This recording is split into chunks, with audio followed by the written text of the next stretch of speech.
that same day being Election Day, May 2009. Madam Speaker, I draw that point out to just emphasize that that is a very telling indication that Caymanians were ready for constitutional advancement, irrespective of which government would be responsible to see the new constitution through. Madam Speaker, this bill is also about honoring the constitutionally enshrined right to private and family life.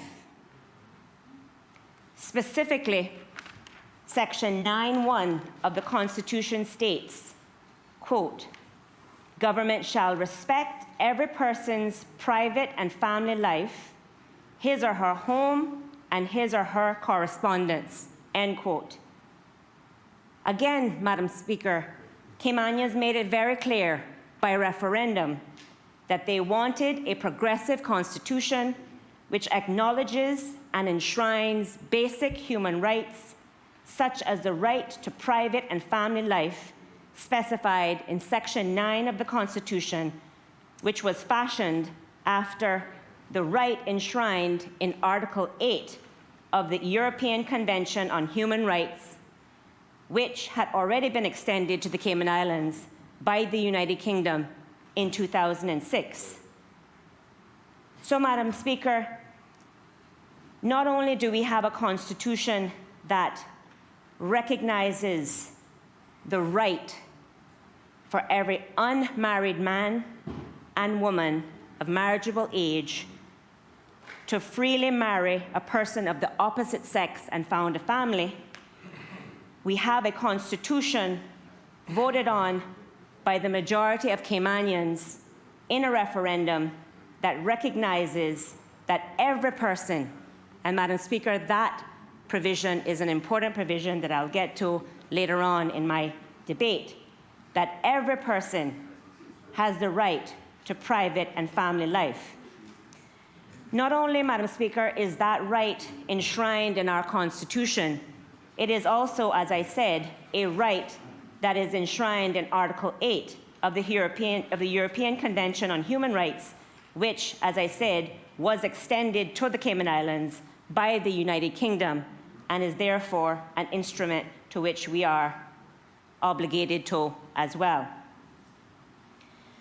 So, Madam Speaker, what we have before us today is an attempt to ensure that those rights provided for in the Bill of Rights in our Constitution for all Caymanians, regardless of sex, race, color, religion, or other status, are in fact provided for. Madam Speaker, as a legislative assembly, we have a legal obligation to give effect to the Bill of Rights in our Cayman Islands Constitution Order 2009, again, a constitution that was decidedly voted on and approved by the Caymanian people in referendum held in 2009.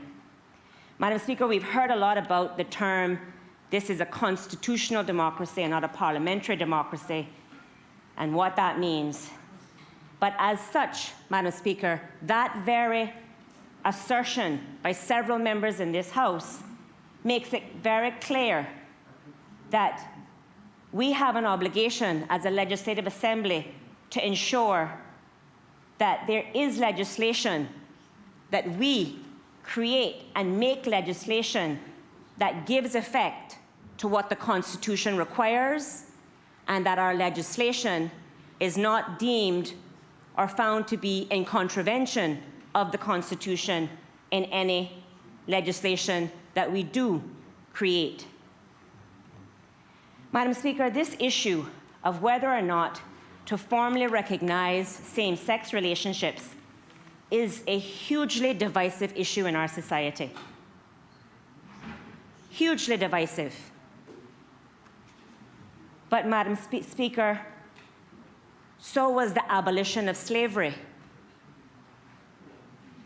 That was a divisive issue in society.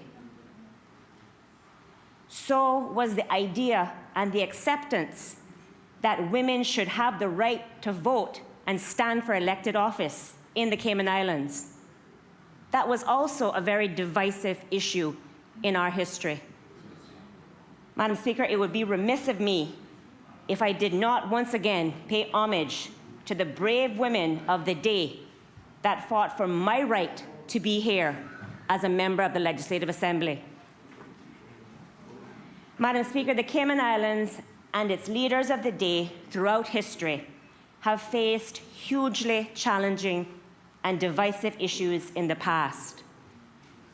No doubt, Madam Speaker, we will, and those that come after us, will also do so into the future. Madam Speaker, people feel very strongly about this issue before the Honourable House today, on both sides of the spectrum. Some people think that the bill goes too far and are opposed to the idea of legally recognizing any unions besides marriage between a man and a woman. On the other hand, some people think the bill does not go far enough or doesn't take the form that they'd like it to take. And so there's opposition to this bill for a number of reasons.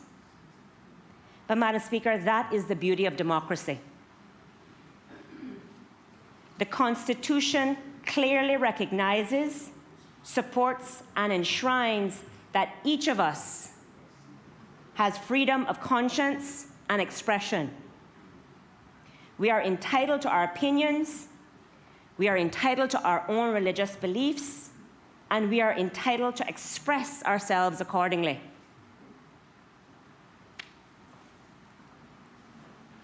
Madam Speaker, although I have indicated that there is opposition to this bill, there is also support for the bill, even among people, Madam Speaker, who do not personally agree with what the bill provides for. Many people understand what is at stake. And for those who may not have been following the court cases that precipitated this bill coming to this Honourable House today, let me take some time to discuss and explain some key aspects of what has transpired up until this point in time.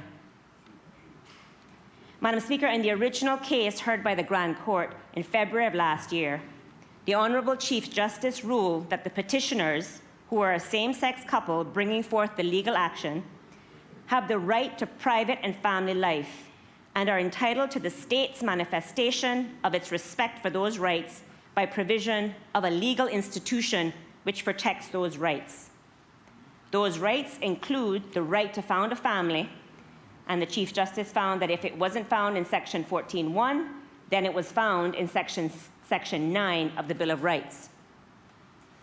Madam Speaker, the Grand Court also found that the Bill of Rights did give the petitioners the right to marry, and thus the Chief Justice ordered that Section 2 of the marriage law be modified under Section 5 of the Constitution order to read as follows, quote, "Marriage means the union between two people as one another's spouses," end quote. Madam Speaker, this was the subject of the appeal by the Registrar and the Attorney General on behalf of the government. Madam Speaker, it is important for us to note that the Governor, as the representative of Her Majesty the Queen here in the Cayman Islands, did not participate in the appeal of the Grand Court ruling. Madam Speaker, I believe that that is a clear signal of how the UK government feels about this issue and should be taken as an indication of how the UK would act if they were required to do so, if we fail to do so ourselves. Madam Speaker, in hearing the appeal, the Court of Appeal ruled that Section 14 of the Constitution, the section dealing with marriage, quote, plainly intended to confer a specific right in terms stated in respect of marriage, end quote. The Court of Appeal goes on to rule that, quote, the wording of Section 14.1 on its face defines marriage in terms of a marriage between a man and a woman. The wording, in our judgment, precludes same-sex marriage, end quote. In other words, Madam Speaker, the Court of Appeal found that the right to marriage as contained in the Bill of Rights of the Cayman Islands Constitution was for a man or a woman to marry a member of the opposite sex, in essence, overturning the Grand Court ruling in this regard. However, Madam Speaker, the Court of Appeal also ruled that, quote, the position under the Bill of Rights, as is the case under the European Convention on Human Rights and the International Covenant on Civil and Political Rights, while restricting the right to marry and found a family to opposite-sex couples, does not deprive them of the right to respect for private and family life under Section 9 of the BOR, 8 of the European Convention on Human Rights, etc. Madam Speaker, the court goes on to state that, quote, that right applies equally to same-sex and opposite-sex couples, end quote. In other words, Madam Speaker, the Court of Appeal found that whereas same-sex couples did not have the right to marry, they did have the right to found a family, with protections available to opposite-sex couples. Madam Speaker, whereas the Court of Appeal found that, quote, it is not for the courts to impose their own values because they disagree with the values expressed in a constitution, end quote, the Court of Appeal nonetheless ruled that the Legislative Assembly of the Cayman Islands is in breach of the law by failing to comply with the legal obligations under Section 9 of the Bill of Rights, that is the Cayman Islands Constitution Bill of Rights, the right to private and family life. And as I said, Madam Speaker, that right is also an analogous right of Section 8 of the European Convention on Human Rights, which was extended to us by the United Kingdom, that being the right to private and family life. Madam Speaker, the Court of Appeal declared that the respondents in the case are, quote, entitled expeditiously to legal protection in the Cayman Islands, which is functionally equivalent to marriage, end quote. The Court of Appeal then expressly observed that the court is an arm of the government. Any constitutional settlement requires that executive, that being including the cabinet, I'm adding that here, and the legislature, again I'm including, that includes the Legislative Assembly, to obey the law and respect decisions of the court. Madam Speaker, the Court of Appeal further observed that, quote, in absence of expeditious action by the Legislative Assembly, we would expect the United Kingdom government to recognize its legal responsibility and take action to bring this unsatisfactory state of affairs to an end quote. Madam Speaker, in other words, if the Cayman Islands Legislative Assembly does not act to remedy this constitutional breach, the United Kingdom government is put on notice to do so. Madam Speaker, several people in the community and otherwise have said that irrespective of the legal position that I've just outlined, irrespective of the fact that we as a Caymanian people adopted a constitution that enshrines a Bill of Rights, a Bill of Rights that were fashioned or was fashioned after the European Convention on Human Rights, irrespective of the fact that we now have a court order that indicates that there is a legal obligation to give effect to what is deemed under Section 9 of our Bill of Rights to be the right to private and family life. Some people have said that this Legislative Assembly should do nothing. We should let the United Kingdom do it by way of order in council or through the governor's Section 81 reserve powers. to make and enact legislation directly without having to present it for approval by the Legislative Assembly. But, Madam Speaker, doing nothing in this case, leaving it up to the United Kingdom government to do so, by however means they have legally in order to do so, in my humble opinion, is not leadership. It is cowardice.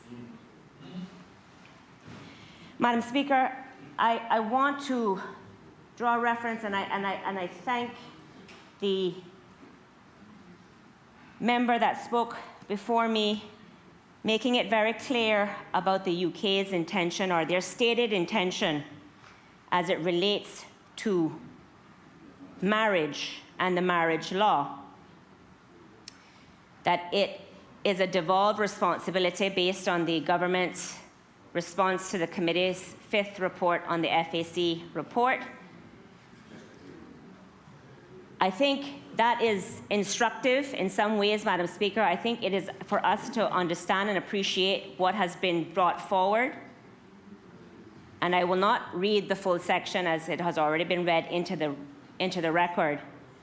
But as it relates to the other rights pertaining to Section 9 of our Bill of Rights, but more importantly from the UK's perspective, Section 8 of the European Convention on Human Rights, they've indicated that they're working with the territories to put in place arrangements to recognize and protect same-sex relationships, and they do so and continue to engage with all the overseas territories to ensure that their legislation is compliant with their international human rights obligations. Madam Speaker, the international human rights obligations that is being referred to here obviously is also a matter for the United Kingdom government.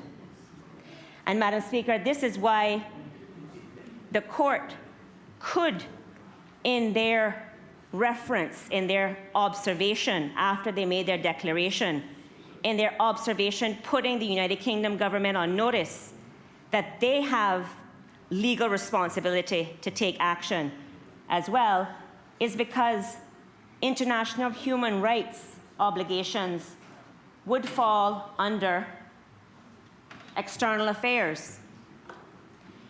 And Madam Speaker, I think it's important that we also address a statement that was made earlier by another speaker on the point about whether or not the governor's reserved power under Section 81 could be used in this instance to address the United Kingdom's breach of its international obligations by having one of its territories in obvious contravention of what has been determined to be a legal obligation by the courts. Section 81 says, if a governor considers that the enactment of legislation is necessary or desirable with respect to or in the interest of any matter for which he or she is responsible under Section 55, but that the Assembly is unlikely to pass a bill introduced into it for that purpose, the governor may, with the prior approval of the Secretary of State, cause a bill for the purpose to be published in a government notice, and may, notwithstanding that the bill has not been passed by the Assembly, assent to it on behalf of Her Majesty. Now, Madam Speaker, again, not to be repetitious, but to point out that Section 55 of our Constitution makes it clear that the governor shall be responsible for the conduct subject to this Constitution and any other law of any business of the government with respect to the following matters. And there's matters listed, but the one from our purpose is external affairs, subject to Sections 3 and 4. So, Madam Speaker, it is entirely within the governor's purview to pass legislation if that is what the United Kingdom government deems to be necessary. And again, that is a supposition I accept. But I don't want anyone in this House, and I certainly don't want anyone in the listening public to think that the governor does not have the authority by our own Constitution to enact legislation which is in keeping with his responsibilities under external affairs. And Madam Speaker, this is why we as a government, as a legislative assembly, with the hopes of becoming a parliament, this is why we all agreed, and this is why the negotiating team that worked very hard to get the United Kingdom government to remove or to agree to remove Section 81 from the Constitution, a position that we had actually achieved, Madam Speaker.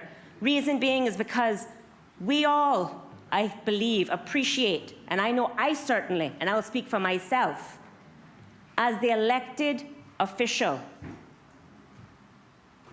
in this honourable House, as a member of the Legislative Assembly, we are elected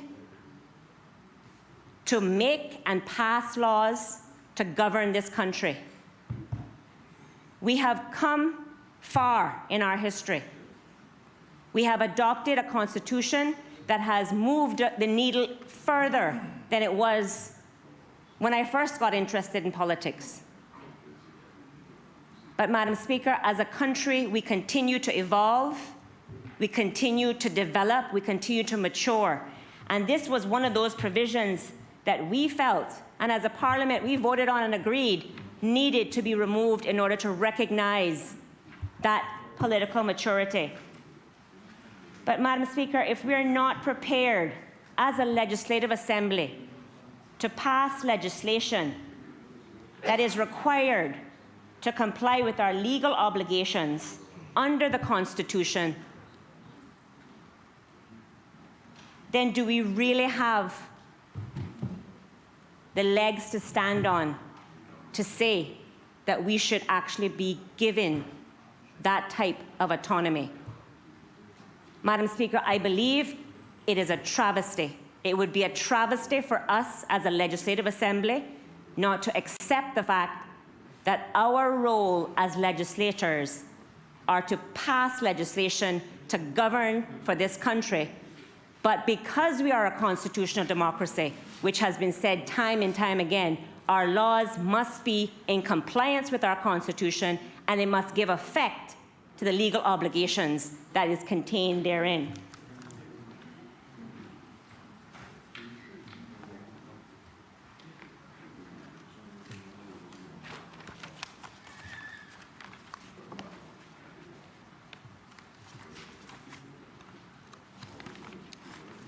Madam Speaker,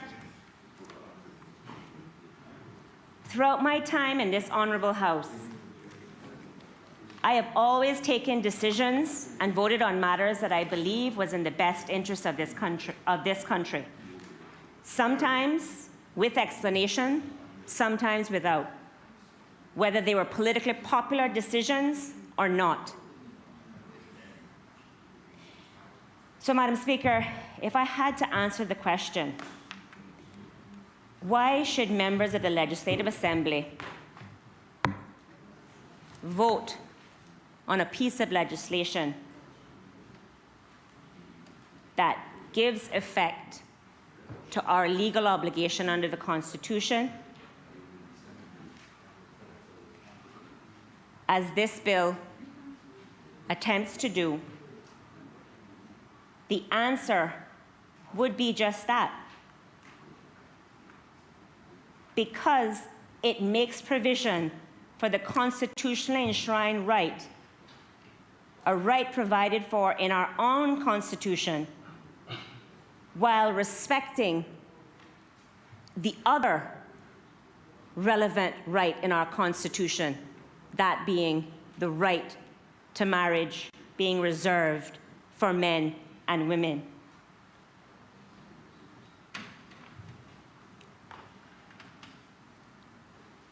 To marry members of the opposite sex. Madam Speaker, our Constitution provides for this right to private and family life. Both the Grand Court and the Court of Appeal have ruled that there is a right to private and family life for every person, Therefore, Madam Speaker, the Legislative Assembly has the responsibility to make laws and uphold the rule of law. Madam Speaker, even though I believe that as a Legislative Assembly, it is better for us to act rather than leave it up to the United Kingdom to do so. Madam Speaker, I do have concerns about the bill, and in particular, I do have concerns about Clause 48. Madam Speaker, as was explained to me when I raised those concerns initially, Clause 48 of the bill was included and intended only to codify, to capture what the common law as it currently stands is. Again, Madam Speaker, as was explained to me, the intent of Clause 48 is to act as a saving provision for those same-sex marriages entered into overseas prior to coming into effect of the bill, should it be passed into law. But, Madam Speaker, the intent of Clause 48 is not, does not, and is not intended to confer a right to register such marriage as marriages here in the Cayman Islands under Cayman Islands law. Because, Madam Speaker, as highlighted by the Court of Appeal in its 2019 judgment, based on the European Court of Human Rights jurisprudence, there is no human right to register such overseas marriages as marriages. And I specifically refer to Section 459 and Section 60 of the law, of the judgment. Madam Speaker, in Section 59 and 60 of the Court of Appeal judgment, quoting the Orlandi and others v. Italy case, the European Court of Human Rights found that whereas there had been rapid legal recognition of same-sex couples worldwide, the same could not be said for the registration of same-sex marriages contracted abroad, in respect of which there is a consensus in Europe. That the refusal to register those marriages are the result of the legislator's choice not to allow same-sex marriage, a choice not condemnable under the Convention, that being the European Convention on Human Rights. So therefore, Madam Speaker, I thought it was important to bring that out. There is no right, as was found by the European Court of Human Rights, there is no right to marriage, there's no human right to marriage for same-sex couples. Likewise, there is no human right to registration of marriages conducted overseas to be effected domestically. And so, Madam Speaker, therefore, I think it is important to make it very clear that the policy intent of this bill is to not confer the right to register same-sex marriages that took place prior to this bill or law, if it is passed, coming into force in the Cayman Islands. Because, Madam Speaker, that would be contrary to our marriage law, and quite frankly, it would be contrary to the purpose of this bill, which was to give legal effect to the right to private and family life, but also to preserve and recognize the constitutional right to marriage to be between a man and woman to a person of the opposite sex. So, Madam Speaker, I have asked the Attorney General and his chambers to look at this provision to see if it is necessary to include Section 48 at all, or to determine whether, at a minimum, some additional clarifying language should be added to ensure that the policy intent of Section 48, that being only to codify the common law as it stands today and to not confer a right to register as a marriage under Cayman Islands law, is not misconstrued or open to challenge in the future. Madam Speaker, some members have indicated and may decide to vote against the bill because some, and perhaps even the majority, of their constituents have said not to support it. As MLAs, we are elected to represent our constituents. I'll say that again, Madam Speaker. As MLAs, we are elected to represent our constituents. However, Madam Speaker, in this case, representing our constituents has a deeper meaning than just voting no to this bill, because the majority of the constituents that you have heard from have said to do so because they don't support the bill or what the bill represents. So I see a lot of puzzled faces in the chamber. So, Madam Speaker, you may be asking, what is the deeper meaning of representation in this instance, if it is not to vote based on what you think your constituents' view of the matter is?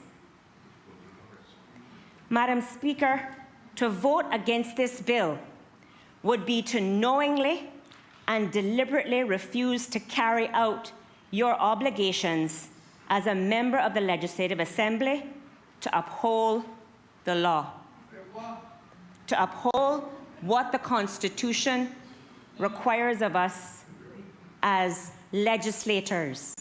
And I will get back to that point, Madam Speaker.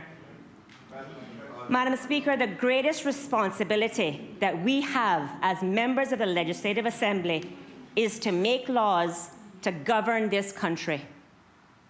And by virtue of making laws, we are expected as a legislature to uphold the law, just as we expect our constituents and the people of this country at large to do so, or else there should and there are consequences for breaking the law.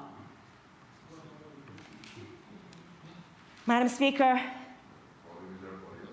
so how can we, as members, expect our constituents or others in this country to uphold the laws that we create here in this honorable House if we, the same lawmakers, choose to knowingly ignore the law by not creating a legal framework to give effect to Section 9 of our Constitution?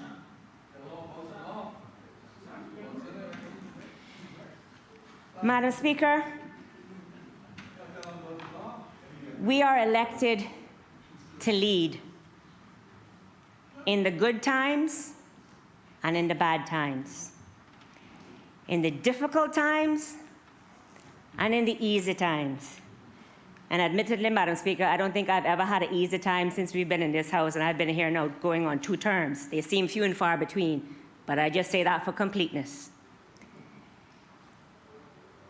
And Madam Speaker, leadership often requires taking hugely unpopular decisions. Leadership often requires weighing up hugely complex situations and having to make decisions that may, at times like this, may be at odds with our own personal beliefs.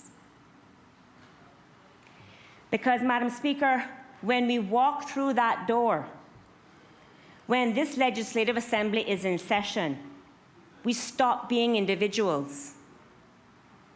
We are not referred to by our names, but instead we are referred to by our titles, ministries, or constituencies that we represent.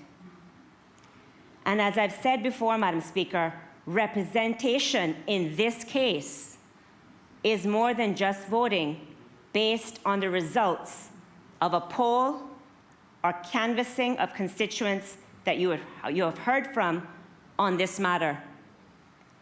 Representation as a member of the Legislative Assembly requires knowing what your obligations are and what the law requires of us as the Legislative Assembly, charged with the constitutional responsibility of making laws, quote, for the peace, order, and good government of the Cayman Islands, end quote.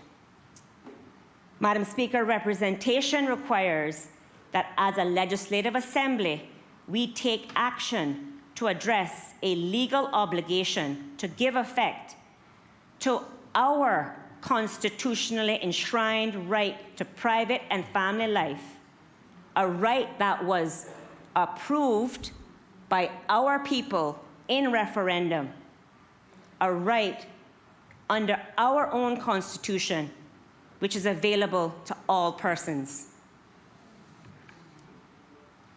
Madam Speaker, as I have discussed, it is true that as elected representatives, each of us was elected by our constituents to represent the people of our constituencies and the country as a whole. And Madam Speaker, I know, and as I have acknowledged, the public sentiments and the views of our constituents are very divided on this very mode of issues. Some constituencies more divided than others. And Madam Speaker, I want to take this opportunity to thank all of those who have expressed their views to me, who have sent messages, who have made their position clear, some in objection to the bill, some in support of the bill. And Madam Speaker, I don't want anyone to leave here thinking that I do not believe that it's not important to be willing to listen and engage with our constituents, because that's not what I'm saying at all. I think it is important that we should be open to listen, to weigh the views, to engage with constituents on all matters. However, Madam Speaker, as I've indicated, representation in this current context, given the framework that I have just outlined painstakingly, the fact that this is a constitutional democracy and we do have an obligation to give effect to a constitutional right which has been found to have been infringed by our own courts under our legislation, but also under the international convention to which we are a party to, by extension of the United Kingdom. We must consider what representation means holistically in that regard, and we need to help our constituents understand that as well. Because, Madam Speaker, as I said, as members of the Legislative Assembly, each of us was elected to take and make oftentimes tough, controversial, and unpopular decisions. Madam Speaker, because the burden of leadership is great. The decisions to be made as leaders are often complex. They're multifaceted, they're difficult, and at times even at odds with our own personal beliefs. But, Madam Speaker, that is why we are elected to lead, to take and make the tough decisions that are necessary to ensure that our foundations of democracy are adhered to. And, Madam Speaker, the greatest of those foundations being to uphold the Constitution and the rule of law. Madam Speaker, each one of us in this chamber, as individuals, enjoys the right contained in the Bill of Rights of our Constitution.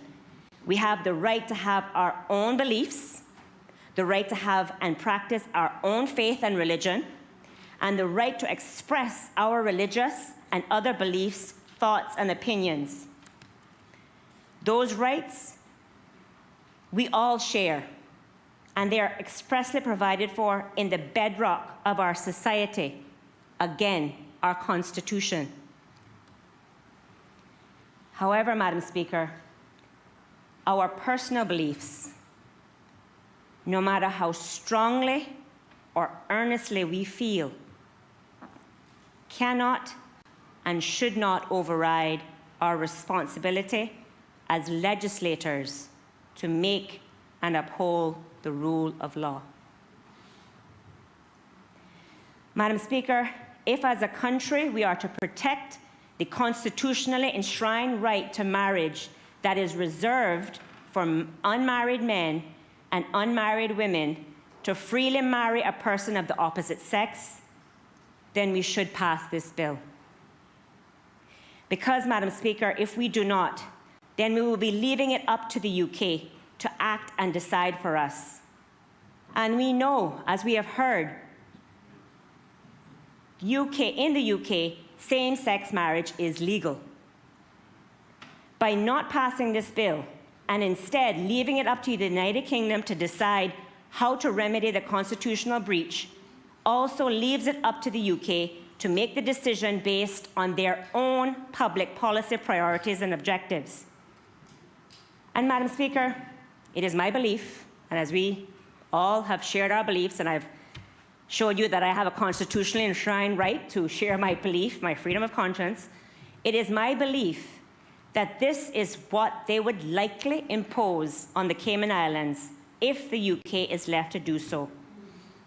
Madam Speaker, my belief is based on the fact that the Governor did not join as a party to the appeal of the Grand Court judgment, which is an indication to me that the UK was content with the Chief Justice ruling on this matter. And, Madam Speaker, I also want to address a point that was raised earlier in one of the debates about the UK or that none of us can pass any legislation that affects the right that is contained in the Constitution as it relates to same-sex marriage. Madam Speaker, Section 108 of the Court of Appeal judgment reads, or paragraph 108 reads, as we read this judgment, the Chief Justice was influenced in his conclusion that Section 14.1 did not preclude same-sex marriage by his understanding, and then he goes on to say that if it did, same-sex marriage could only be introduced by an amendment to the Constitution. And this is the Court of Appeal's statement now. That is not so. As Ms. Rose submitted, the Legislative Assembly could legislate for same-sex marriage. If it did, resultant right to marry would merely not form part or be enforceable under the Bill of Rights. That is what happened in many instances in Europe. So putting this in layman's terms, Madam Speaker, Section 108 of the judgment of the Court of Appeal essentially says, irrespective of the fact that the Constitution has a right enshrined in the Bill of Rights for every man and every woman of unmarried man, unmarried women, of marriageable age, to freely enter into a marriage with a person of the opposite sex. That is the enshrined right in our Constitution, our Bill of Rights. If this Legislative Assembly were to decide to change the marriage law because of a public policy or a policy decision that we take as a Legislative Assembly to do so, it wouldn't be in contravention of our Bill of Rights. It just wouldn't be a right that could be enforceable under the Bill of Rights in the Constitution. That is an important distinction and understanding that the country needs to appreciate. Because, Madam Speaker, again, I have already outlined the UK's ability. As we know, by order in council, they've indicated in their own words that they don't plan to do it by order in council. We'll take them at their word. They won't do it by order in council. But they certainly have rights to enforce and to create legislation to bypass this Legislative Assembly altogether under Section 81 of our own Constitution.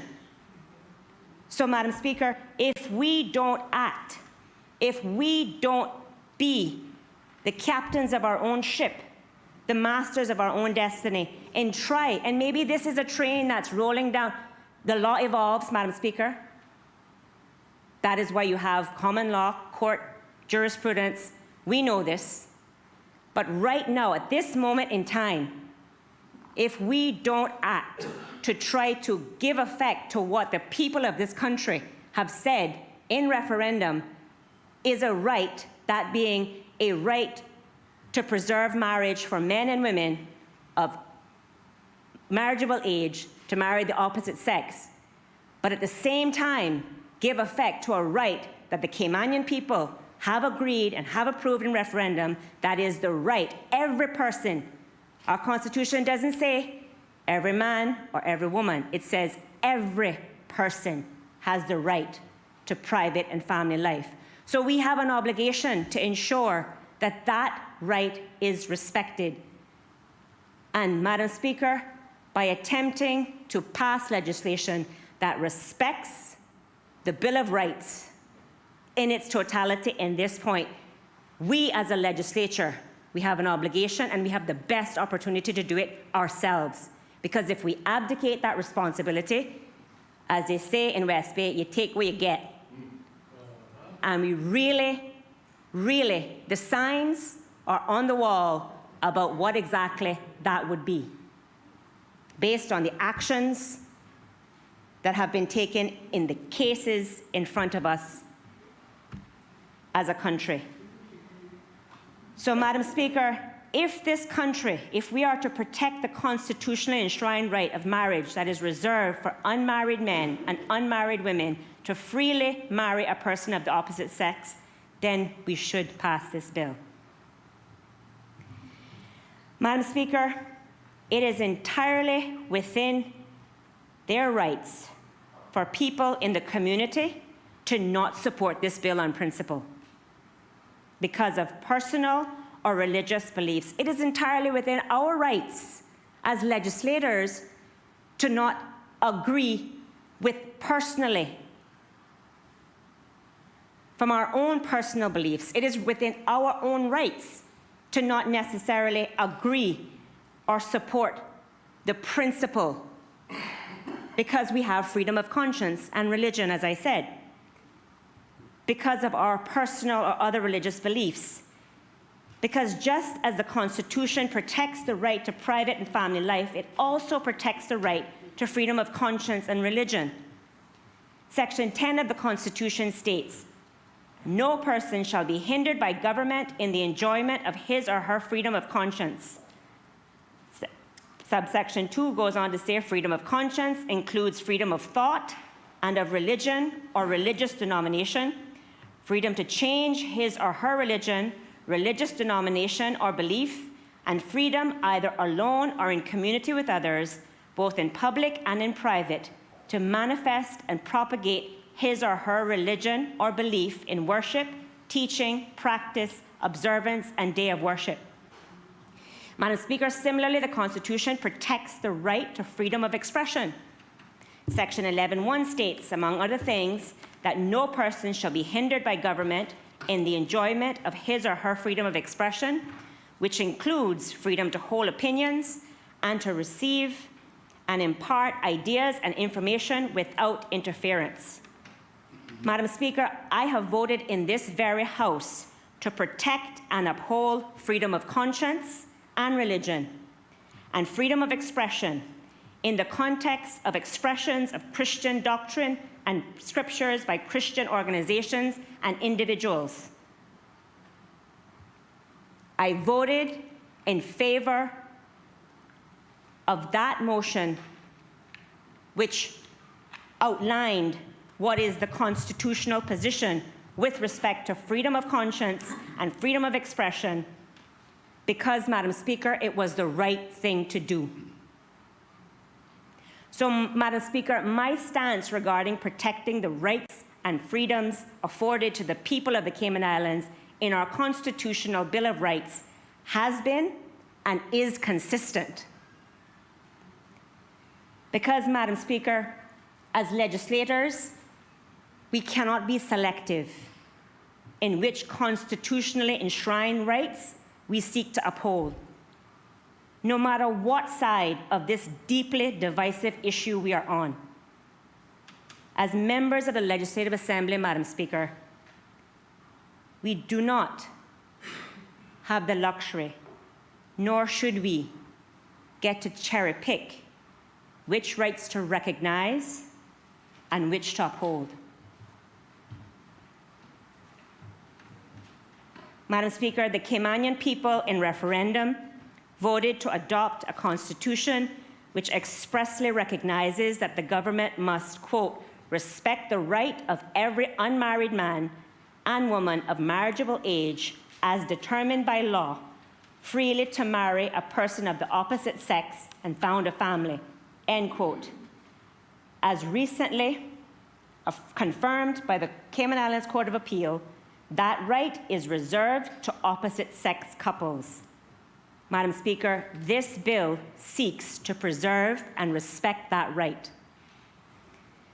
Madam Speaker, the Caymanian people voted in referendum to adopt a constitution which expressly recognizes that the government must, quote, respect every person's private and family life, end quote. Unlike the right to marriage, this right is not limited to any particular category of person. This right, Madam Speaker, is granted to and for all. This bill, Madam Speaker, seeks to respect that right. Madam Speaker, my final thoughts on this matter is that we as a Legislative Assembly, we cannot continue to be in breach of what has been determined in both our lower court as well as the Court of Appeal to be a legal obligation, a constitutional obligation under Section 9 of the Bill of Rights. Madam Speaker, we should not deliberately choose to accept this breach of the law. Because, Madam Speaker, if we do, democracy and the rule of law as we know it in this country is in serious jeopardy. Thank you, Madam Speaker. Does any other member wish to speak? I call on the Honourable Attorney General.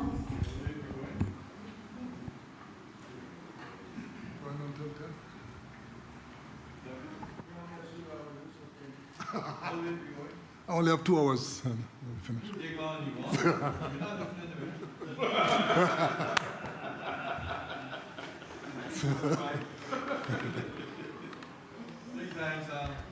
Thank you, sir. Thank you.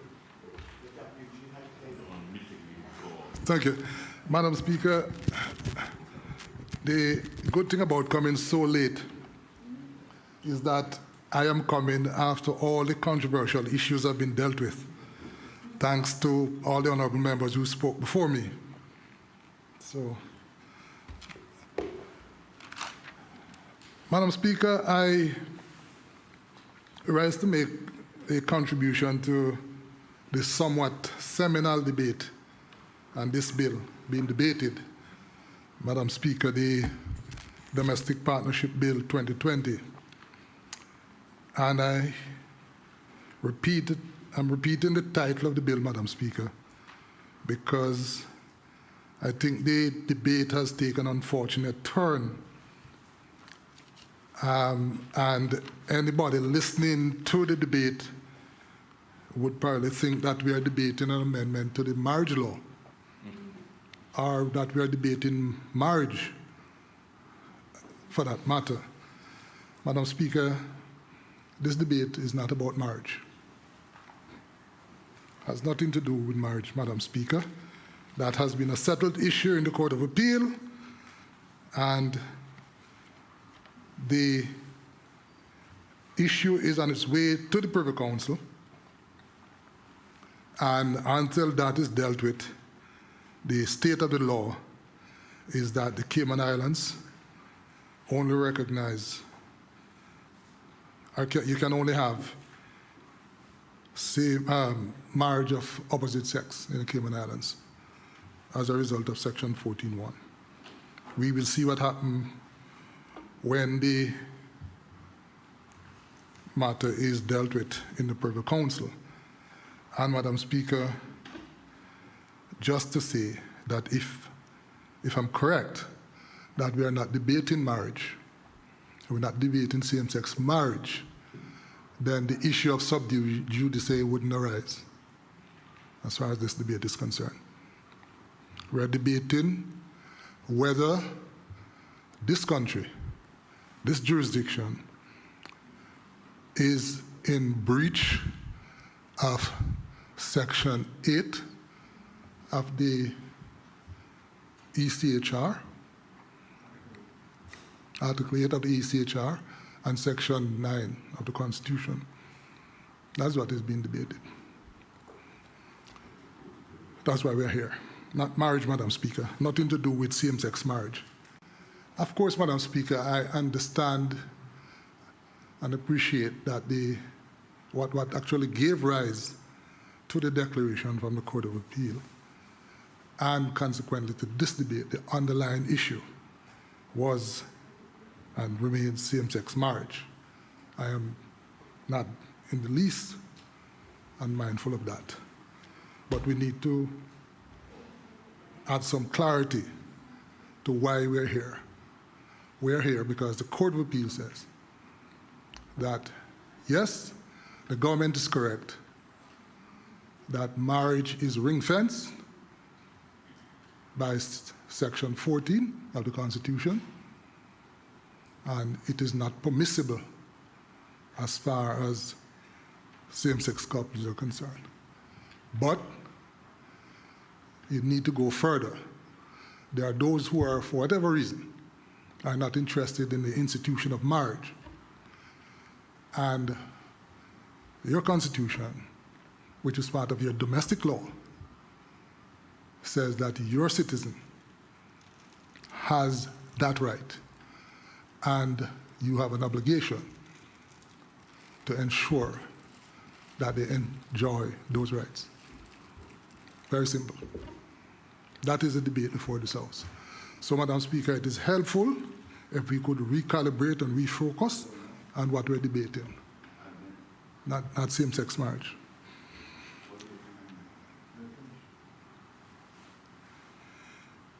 Madam Speaker, before I get any further with that, let me just deal with a couple of issues that has been touched on by honorable members. Madam Speaker, the question of whether the governor can and will exercise his Section 81 powers. Madam Speaker, I have no instructions from the governor to speak about that issue, none whatsoever. But as a matter of legal clarification, I agree with the position highlighted or the observation made by the Honorable Minister of Financial Services, in that to the extent that part of what they were debating here today touches on the European Convention on Human Rights, which is an international convention, it would clearly fall within the remit of Section 55 of the Constitution as part of the governor's power. And so he would, if it comes to that, I'm not saying that he will, or that that's the case, but as a matter of law, if it gets to that and he's required to, then he could do so.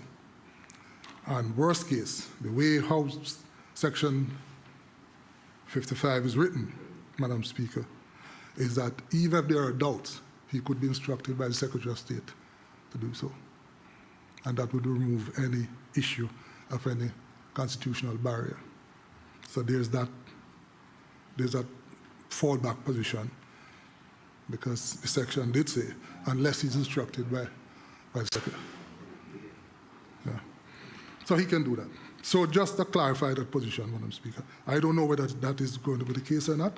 I have absolutely no mandate about that, or no briefs about that, if I might put it that way. The Honourable Leader of the Honourable Deputy Leader of the Opposition also spoke about, well, he has some concerns about the absence of a definition in the bill as it relates to domestic partnership. Madam Speaker, he then, I think, sought to make a comparison with the marriage law. And just to clarify that briefly, for what it's worth, to make the point that in my view, and certainly in the view of those who assist in drafting the law, Madam Speaker, the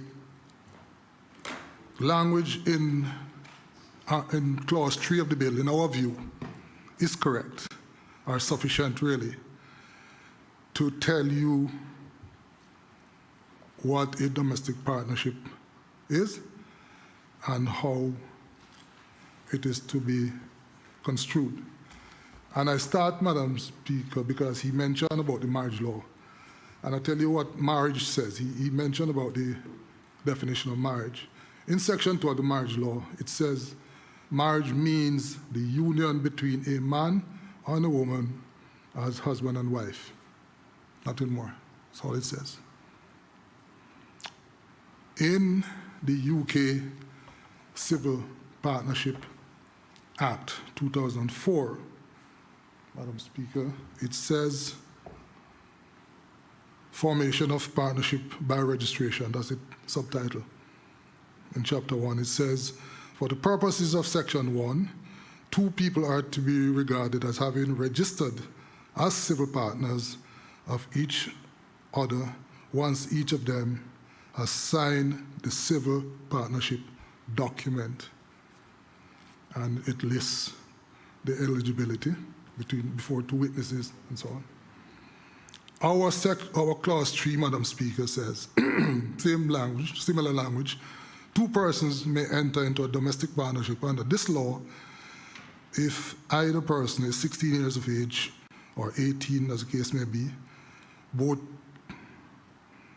neither person is currently married or involved in a domestic partnership or overseas relationship, and neither person is within the prohibited degrees and so. So, Madam Speaker, the language in the marriage law, in the UK Civil Partnership Act, are not in any way different from what is in clause 3 of our civil partnership, domestic partnership bill. And so. And, Madam Speaker, he also mentioned about, well, he wondered aloud, I think, about how the matrimonial causes law will work. Just to clarify for him, Madam Speaker, that the intention is to amend the matrimonial causes law, as well as numerous other pieces of legislation, to explain or to make it quite clear how those legislation will interface with the domestic partnership law, especially as it relates to matrimonial causes. What will happen if there's a dissolution, how property will be distributed, how contribution will be taken into account, in the same way that the Grand Court now deals with divorces and the division of property.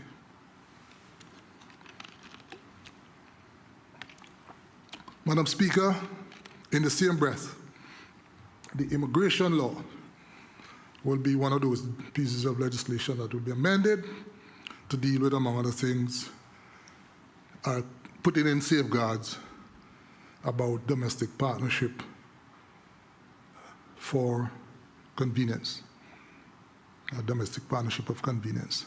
So that also will be reflected in the appropriate amendment to the immigration law at the appropriate time. And just to say, Madam Speaker, because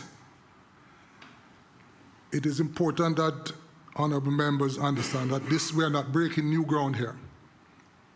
This is not something that is unique to the Cayman Islands, as others have mentioned before. This is an arrangement that has been in place in the United Kingdom since 2004. We have it in Canada, we have it in Bermuda, we have it in other jurisdictions.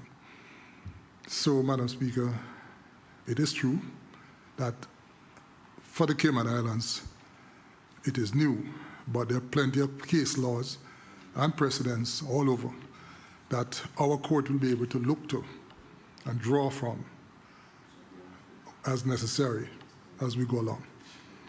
So, with the passage of time, Madam Speaker, we will get there too.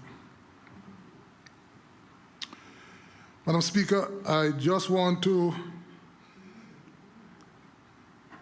confirm or express my concurrence, if you will, with the situation mentioned by the Honorable Minister of Financial Services as it relates to the reality of where we are as a jurisdiction as it relates to marriage. It is true that Section 14 of the Constitution ring-fences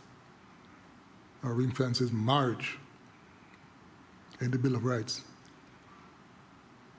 However, the Court of Appeal make it quite clear that you can have marriage or marriages which are not Bill of Rights protected marriage, statutorily protected instead, but it's not a BOR. And so in 108 it says that there's nothing to prevent this legislative assembly from enacting legislation which would coexist, Madam Speaker, if you will, alongside Section 14.1 to provide for marriage. So it is not such a belt and braces as we really think it is. All that will happen is that those under the legislation will not be a human rights protected to marriage. That's the Court of Appeal's judgment, and as it says in paragraph 108. And I think the minister read it for the benefit of honorable members. So, can evolve any time, Madam Speaker.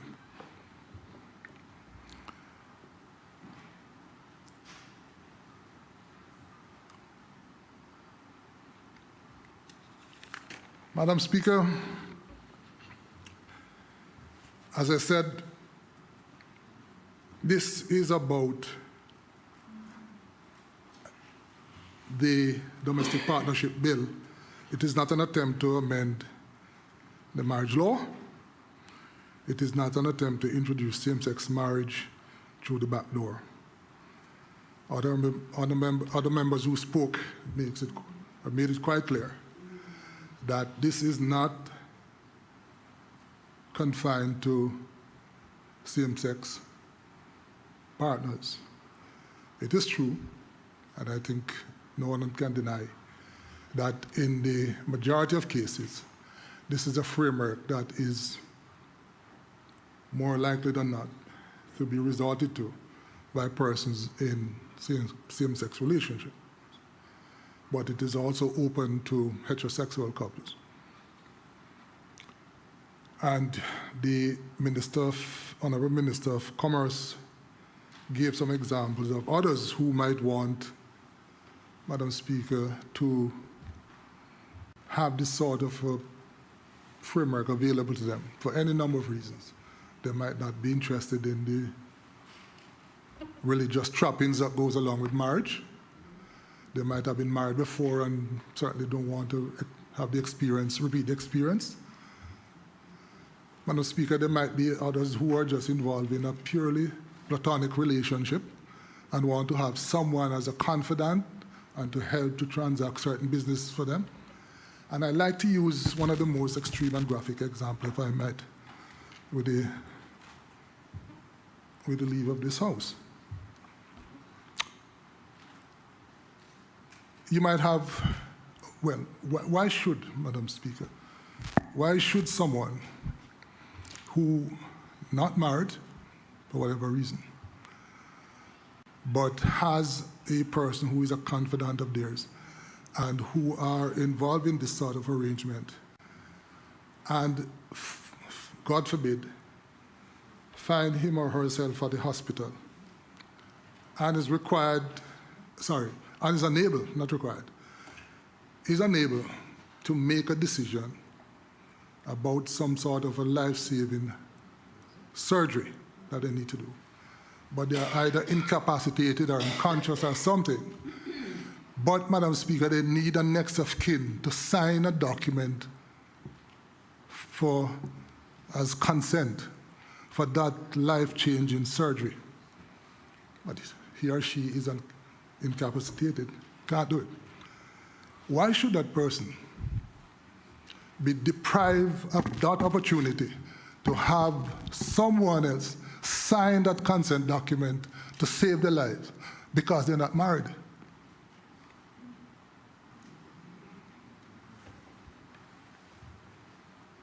He should. He should have that choice.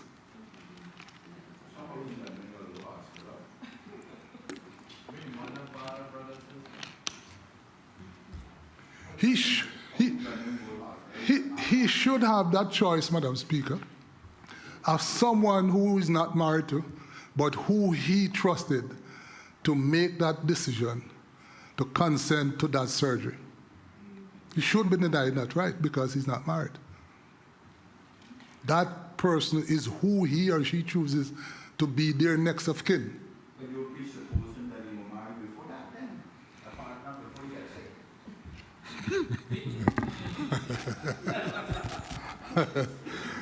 Mr. Okay. Madam Speaker, those are some of the realities. I said, God forbid. But those are some of the things we're talking about. There are a lot of persons who are not interested in marriage for whatever reasons. That's it. That's the reality. It's a changing world we're living in. We grew up in a different world. We were socialized differently, and so on. And you heard other members spoke about their upcoming generation, their children. So it is an evolving world we're living in. And so. But, Madam Speaker, there is nothing in law that prevents marriage to coexist alongside those other relationships that this piece of legislation is seeking to formalize. That's all this is. But the European Convention on Human Rights and our Constitution, which is part of our domestic law, says that they ought to be afforded that opportunity if they so choose. That's all that is saying. Nothing more. This is saying if you're not married, but you have someone who you would like to transfer a piece of land to a love and affection, you shouldn't be penalized simply because you're not married. You shouldn't be prevented from being able to do so simply because you're not married to that person. As I said, there are people who choose not to get married for a number of reasons.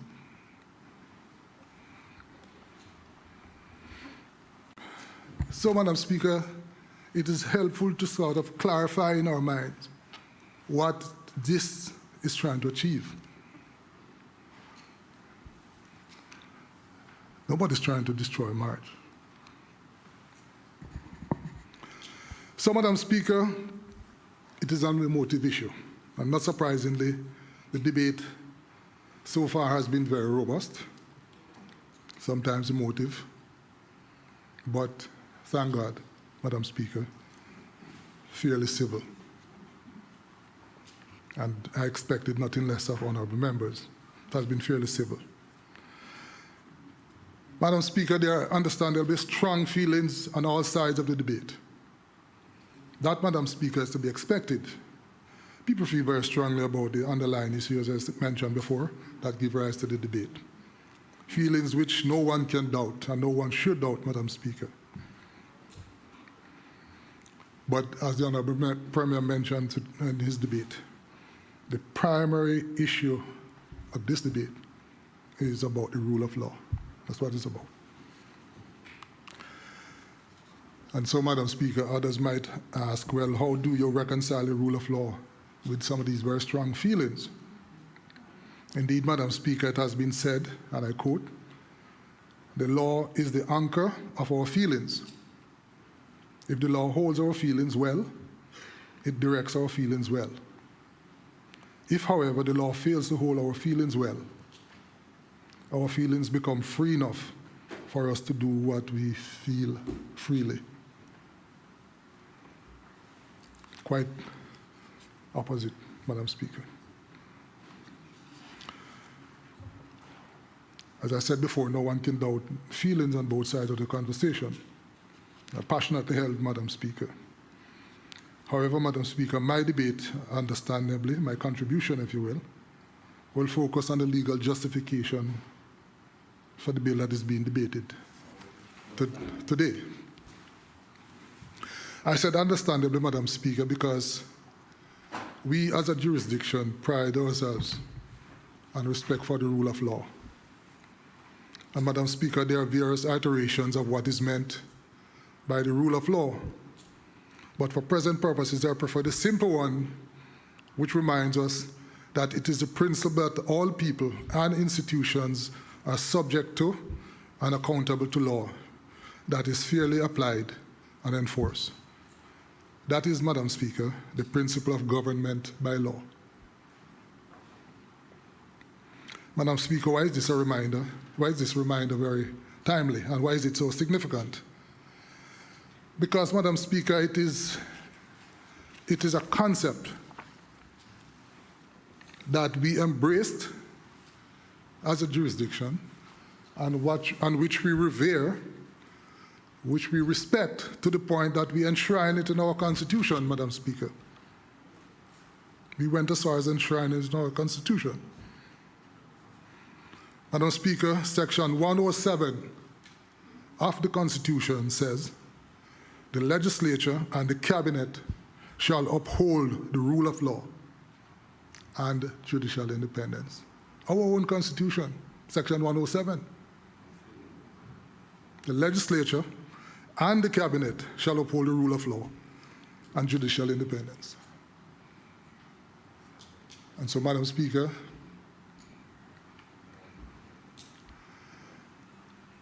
you heard members express their views about what they think about what the court says and what the court doesn't say and how the court rules and so on.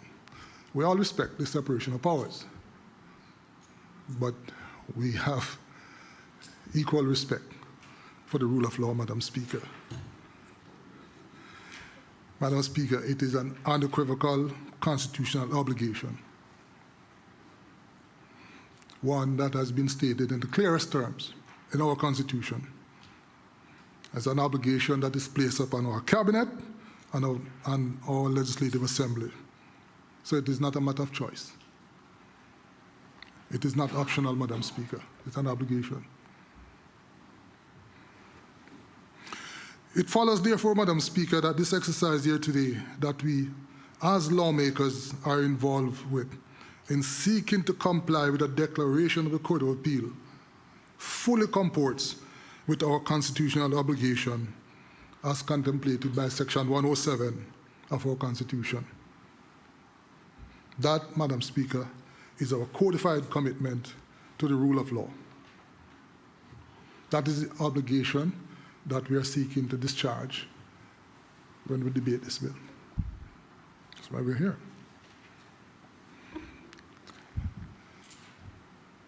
This is not a country of tyranny run by tyrants or dictators. We agree that we are going to be respecting and abide by the rule of law. Put it in our Constitution to remind ourselves if we need reminders. Madam Speaker, there has been ongoing discussions about the legal effect of a declaration made by the Court of Appeal. Discussions which I personally found very stimulating and which I do enjoy listening to, Madam Speaker. As a matter of fact, if you ask me, I think it's the kind of discussions that we should encourage others to get involved with. And so, Madam Speaker, it is helpful to remind ourselves that invariably the normal relief, indeed the primary relief in respect of legislative provision that is found by the court to contravene a constitutional right, is usually a declaration issued by the relevant court, usually in the terms that a particular provision is in breach of the Constitution, is unconstitutional, and therefore it is unlawful or void, as the case may be. But usually, Madam Speaker, by way of a declaration, because the court invariably, Madam Speaker, doesn't make coercive relief against the state. The arrangement, the convention is that if the court issues a declaration, then the state will observe it The government will do what is necessary to fix it. That's how our democratic system works. Madam Speaker, you might have other instances where there are remedies for damages. I think our Constitution provides that if having made a declaration or some other order, our court think it is required for just satisfaction, they can make an award for damages as well. So there are other options by the court. Madam Speaker, in 2013, February 2013, the Grand Court made a declaration that Section 65(4) of the police law was in breach of Section 5(5) of the Bill of Rights and was therefore incompatible, was unconstitutional. Madam Speaker, we came to the Legislative Assembly in January 2014 and amended the police law to comply with the declaration from the Grand Court. On the strength of that declaration, we came here and amended the police law pursuant to that declaration to give effect to that. That, Madam Speaker, was a case where we had persons who were being held on detention for longer than 24 hours before they were charged. And the Grand Court ruled and made a declaration that that was unconstitutional to be held for more than 24 hours before being charged. We came down here in a rush, I might say.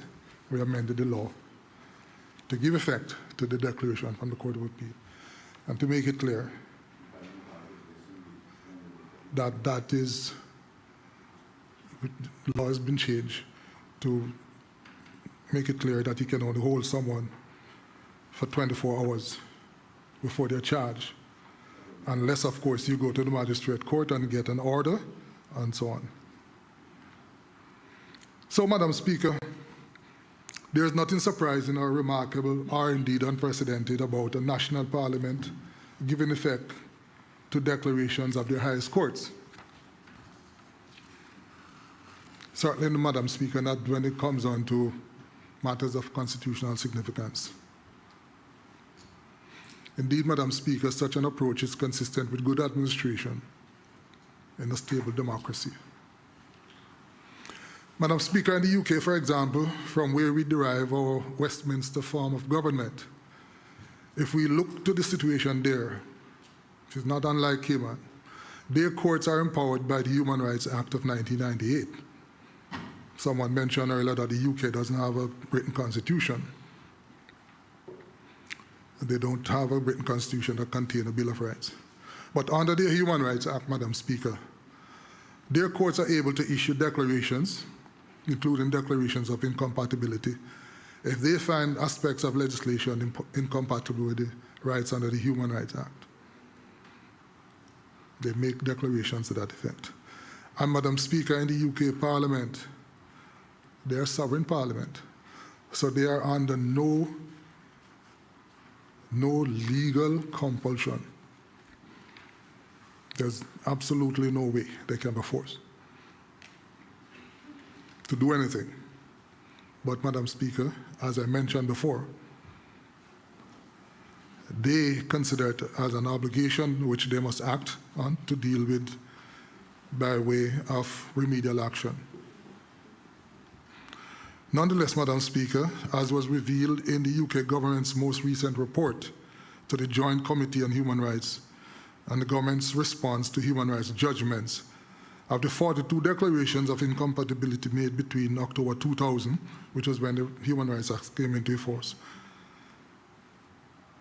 and July 2019, Madam Speaker, and of the remaining 30 that had not been overturned on appeal or were still subject to appeal, only 4 cases, Madam Speaker, had the United Kingdom government, as of the date of this report, failed to take action to remedy the incompatibility. And, Madam Speaker, even then, in relation to those 4 cases, the government reported that it was considering its options in light of the judgments, some of which had been rendered only relatively recently.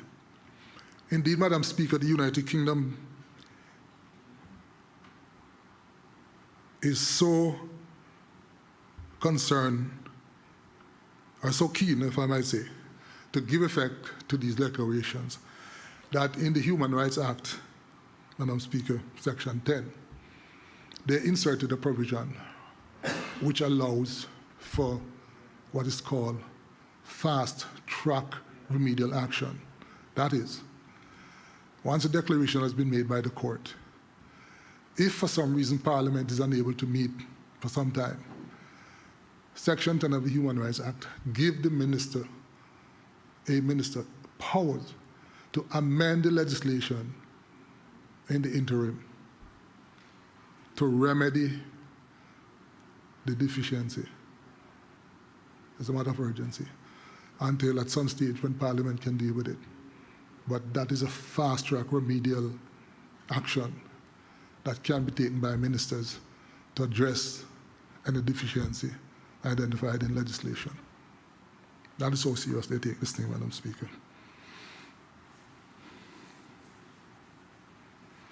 Accordingly, Madam Speaker, respect for the rule of law means that the executive and the legislature must take note and indeed will act whenever the court ruled that there is deficiency in laws. Madam Speaker, if any member is interested in the report that I mentioned, I'm happy to provide copy to this House.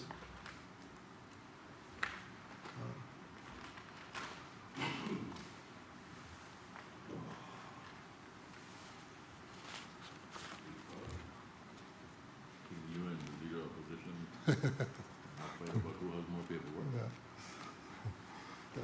I'll provide it in due course, Madam Speaker, but I do have a copy. I do have copies for the benefit of honorable members.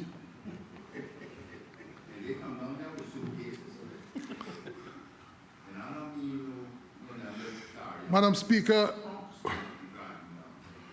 we heard questions being asked about why didn't the government appeal the matter of the declaration. That question was raised during the debate, Madam Speaker. Of course, if the government disagrees with the decision from the Court of Appeal, the government has the right to appeal the matter to the Privy Council. That's a right that is enjoyed. But, Madam Speaker, in this matter, had an appeal been lodged, the question that would have been asked of the lawyers appearing for the government, the question that would have been asked by the Privy Council would be very straightforward. The Privy Council, Madam Speaker, I imagine, would ask Professor Joel and Diana Rose, who would be appearing for the government. Question would be, as a matter of law and fact, does the Cayman Islands have a legal framework in place that affords recognition for civil or domestic partnership? That would be the question. And it could only be one answer, Madam Speaker. It could only be one answer to that question. The question would be, is there such a legal framework in the Cayman Islands? And the lawyers they're officers of the court. The answer would have to be no. There is no such legal framework in the Cayman Islands. You can't be Attorney General and Secretary of Justice. Council Judge. Tell me how that works. And so, Madam Speaker, there was no appealable point in this case. None. It's either you have the legal framework in place or you don't have it. I think we can all agree, as honorable members of this House, we can all agree, as a matter of fact and law, that there's no such framework in place as we speak. And that is what this bill is trying to address.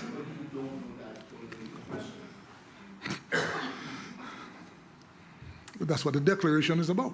The declaration is about the absence of the framework. And so if we appeal that to the Privy Council would ask you, well, where's the framework? You don't have it. It's either you have it or you don't have it. And you're saying they have no right to do it, tell us that we have to do it. Oh, but when we seek clarification of our dispute, they are the ones we go to. You can't reprobate and approbate at the same time.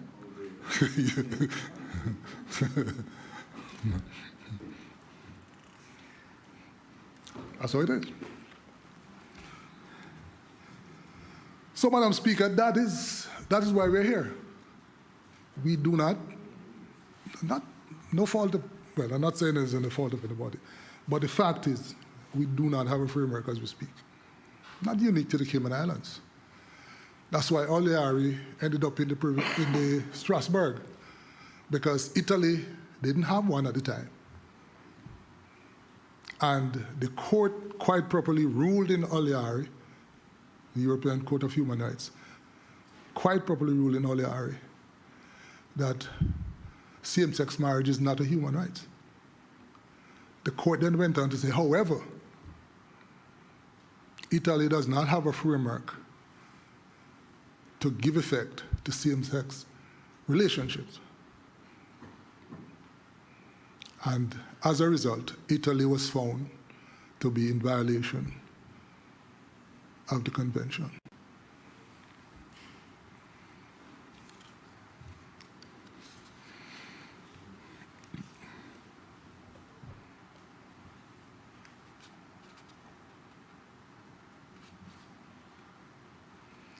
So, Madam Speaker, it is indicative of a functioning democracy, constitutional democracy. The Honorable Leader of the Opposition mentioned the difference, well, the distinction between both yesterday, constitutional democracy and so on.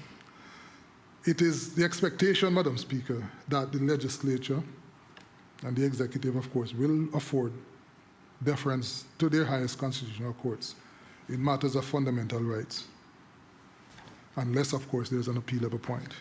And the bill being debated today is seeking to do no more, Madam Speaker, than to address the deficiency identified by our court in our Constitution, in our framework, sorry. Madam Speaker, we heard the Honorable Premier in his presentation outline the robust language employed by the Court of Appeal in its declaration. The court, Madam Speaker, as is to be expected, was quite deliberate in its formulation of the declaration. But, Madam Speaker, it is worth noting that the Court of Appeal did not allow the matter to rest with that declaration in its judgment on the 7th of November 2019. The court, Madam Speaker, again issued another strident rebuke when the government, Madam Speaker, having won its appeal, attempted to recover its costs from Ms. Day and Ms. Bush. Madam Speaker, when the government applied to the court to recover the costs, the Court of Appeal would have none of it.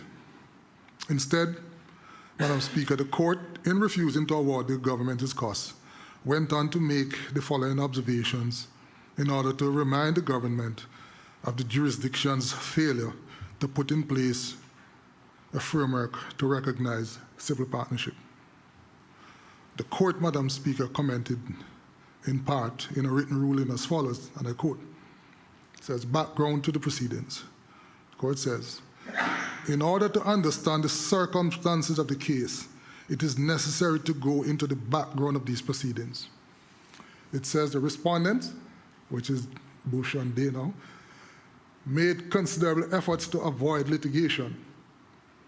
The Chief Justice set out the evidence before him in those efforts, in paragraphs 52 to 56 of his judgment. He referred to the letter of 1st December 2017 from Mr. Turner, QC, on behalf of the respondents to the governor, a party to the proceedings below, which, among other things, stated, and we summarized the position as follows. The Cayman Islands is obliged under the ECHR to allow the respondents access to an institution that provides the same package of rights as marriage Example, via marriage itself or civil partnership. The current situation is clearly a violation of the ECHR. Also, civil partnership is a bare minimum. That's what Mr. Tanner put in his letter. Civil partnership is a bare minimum. As our judgment, as always mean in the Court of Appeal, as our judgment has made plain, that's now, Madam Speaker, the judgment of the 7th of November. As our judgment has made plain, there was no answer to the assertion that the respondents were entitled to legal recognition of their partnership. Unfortunately, there was no substantive response to the letter. Had the appellants and the governor responded appropriately and undertaken promptly, or as we put in our declaration, expeditiously, to bring the long-standing violation of the Bill of Rights and the European Convention of Human Rights to an end, the respondents would not have been obliged to bring the proceedings before the Chief Justice to vindicate their rights. The court continued, Madam Speaker. The proceedings before the Court of Appeal. As the appellants rightly submit, those proceedings concern the Chief Justice's finding that the respondents were entitled to marry, in respect of which the appellants succeeded, meaning the government succeeded. There was no challenge to any findings touching upon civil partnership, as the notice of appeal made plain. That absence of challenge, however, did not lead to the appellants, meaning the government, undertaking speedily to act in accordance with their legal obligations. They did not suggest to the Court of Appeal that they would. In their government submission in respect of the terms of any declaration, they sought to avoid any sort of commitment as to the timing of the required legislation. As the court said in paragraph 116 of its judgment, it is difficult to avoid the conclusion that the appellants have been doing all they can to avoid facing up to their legal obligations. The proceedings would not have been necessary at all had the respondents' reasonable offer of a settlement been accepted. The appellants did not, before the Chief Justice, accept that their failure to provide a framework was a violation of the Constitution or the ECHR. They, the government, sought to argue that any possible violation was justified on grounds of public morality.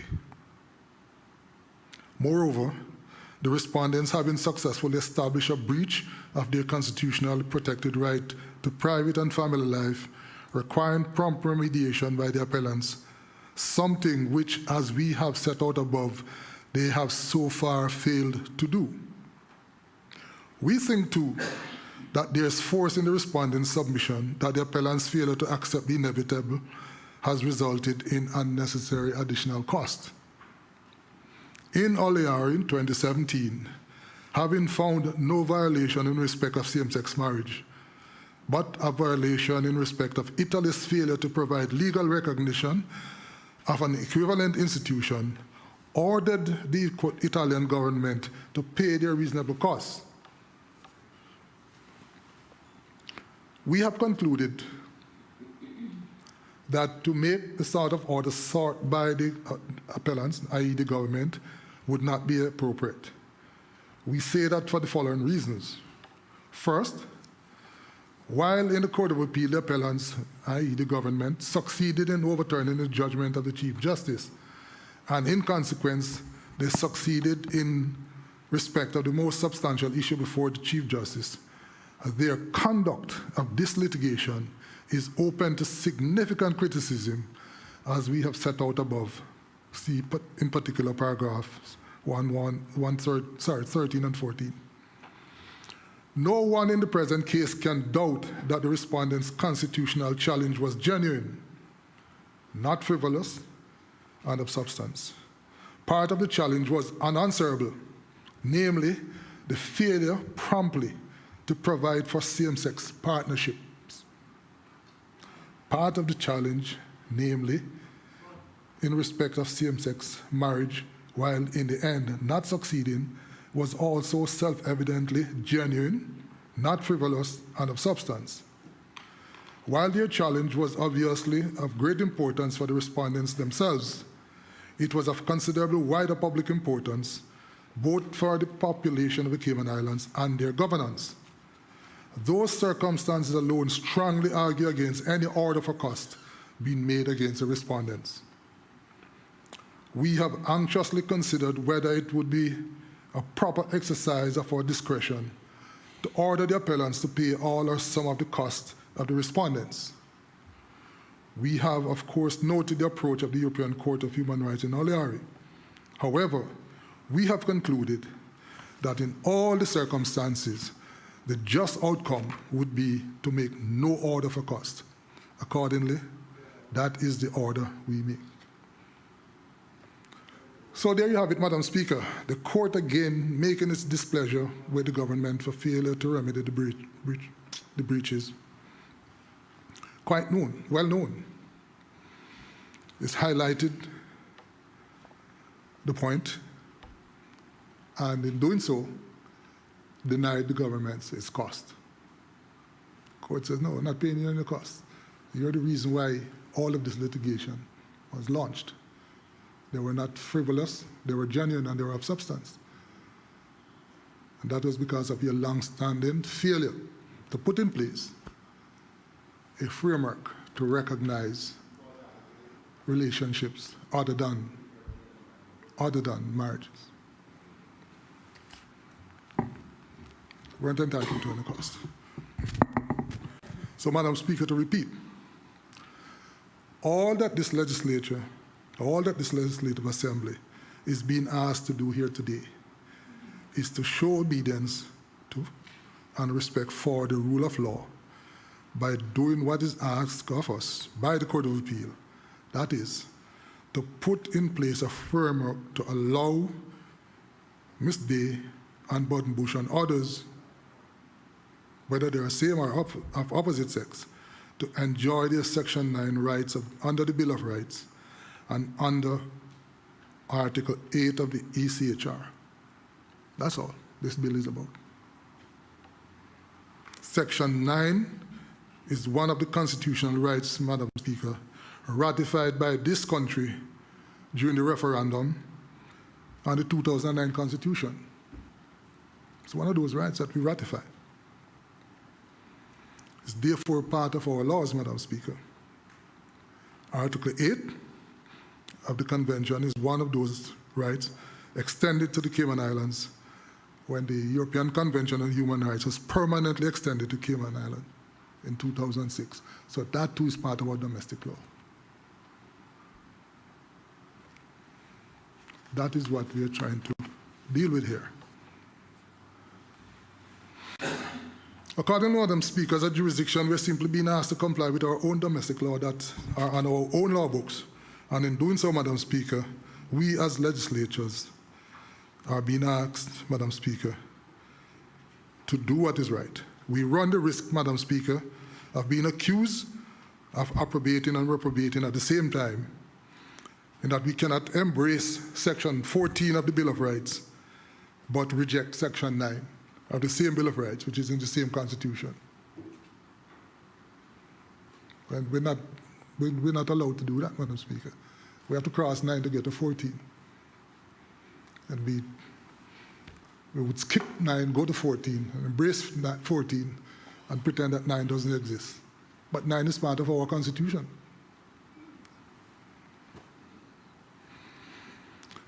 Madam Speaker, such an approach is not consistent, in my view, with good administration, and is certainly not consistent with government by law, Madam Speaker.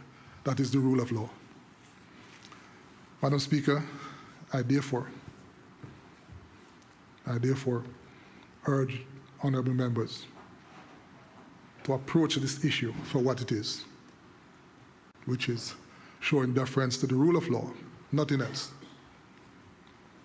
Just a reminder, we're not debating same-sex marriage. We're not attempting to amend the marriage law. We're not attempting to in any way change the definition of marriage in Section 14. None of that arises in this debate. And I understand, Madam Speaker, the feeling, I understand the passion, I understand the temptation to channel the discussion in that direction. But as I said, Madam Speaker, that would be a mischaracterization of what we are attempting to do here this evening. After this law is passed, if it is passed, marriage as we understand it will remain the same. It will not change. It will be marriage between a man and a woman as we know it in the traditional Blackstone sense. That will not change by this bill, not at all. What will change, Madam Speaker, is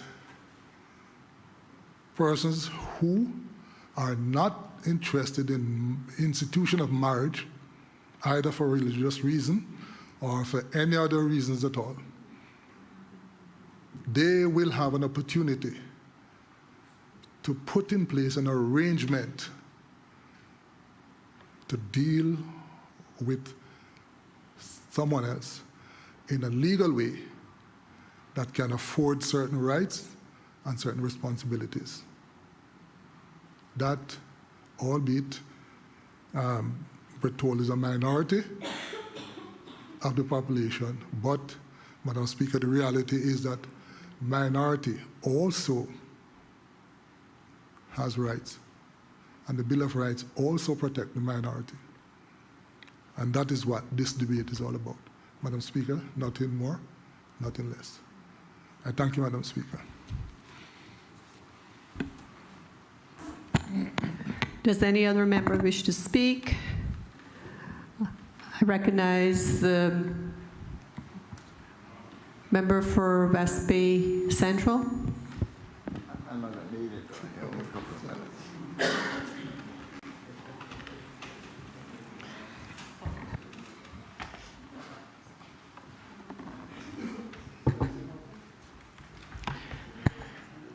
Thank you, Madam Speaker.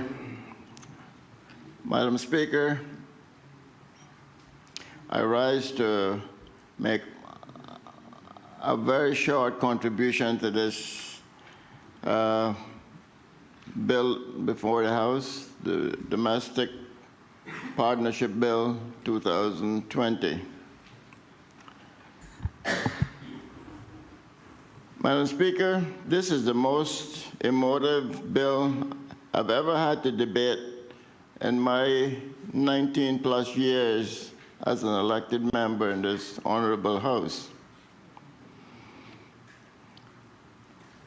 And coming from a rich Christian heritage, Madam Speaker,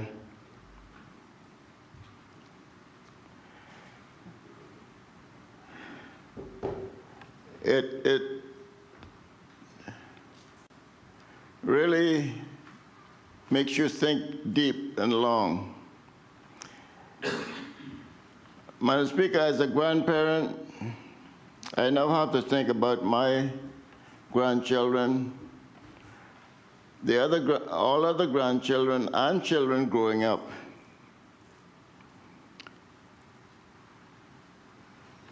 Especially for those kids who unfortunately might not have God-fearing parents.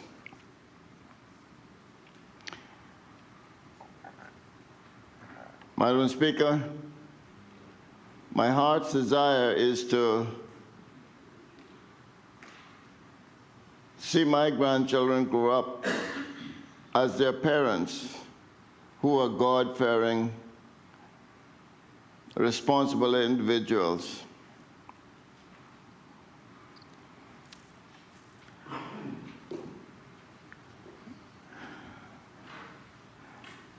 Madam Speaker, the Holy Bible says, "Bring up a child in the way it should go, and when he is old, he will not depart from it." Well, I grew up pretty much in a church. Well, every Sunday I was in church. And the teachings that I got there, I have not forgotten. It's still a part of my life today.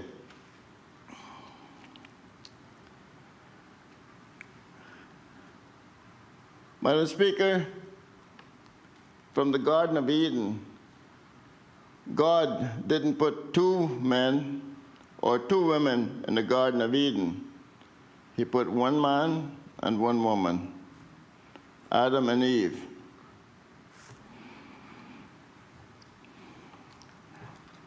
And as a young man or as a child growing up, a marriage was, and still it should be, is,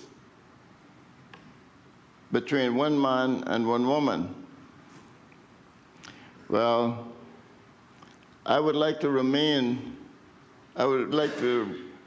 have it remain that way, and I want my grandkids to grow up in that kind of environment. And not be subjected, Madam Speaker, to a same-sex marriage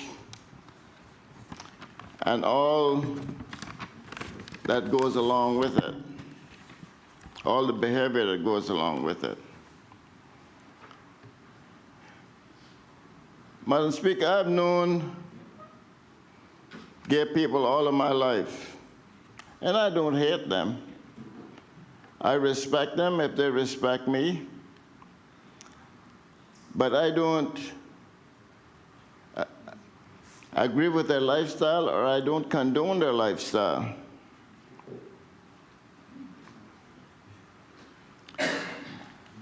I don't go to church every Sunday, Madam Speaker, but I do believe in God, and I believe in God's word. And God's word speaks of human sexuality of this nature that we're debating. Madam Speaker, much has been said already by the speakers by the members who've spoken before me. In my opinion, this bill is requires a conscience vote. So, Madam Speaker,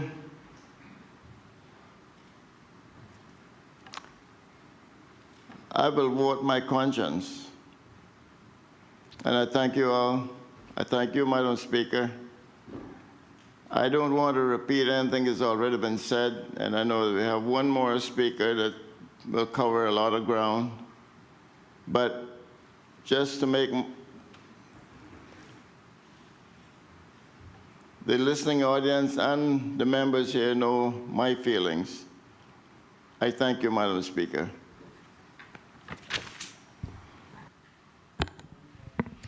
Does any other member wish to speak? I recognize the member for Georgetown Central.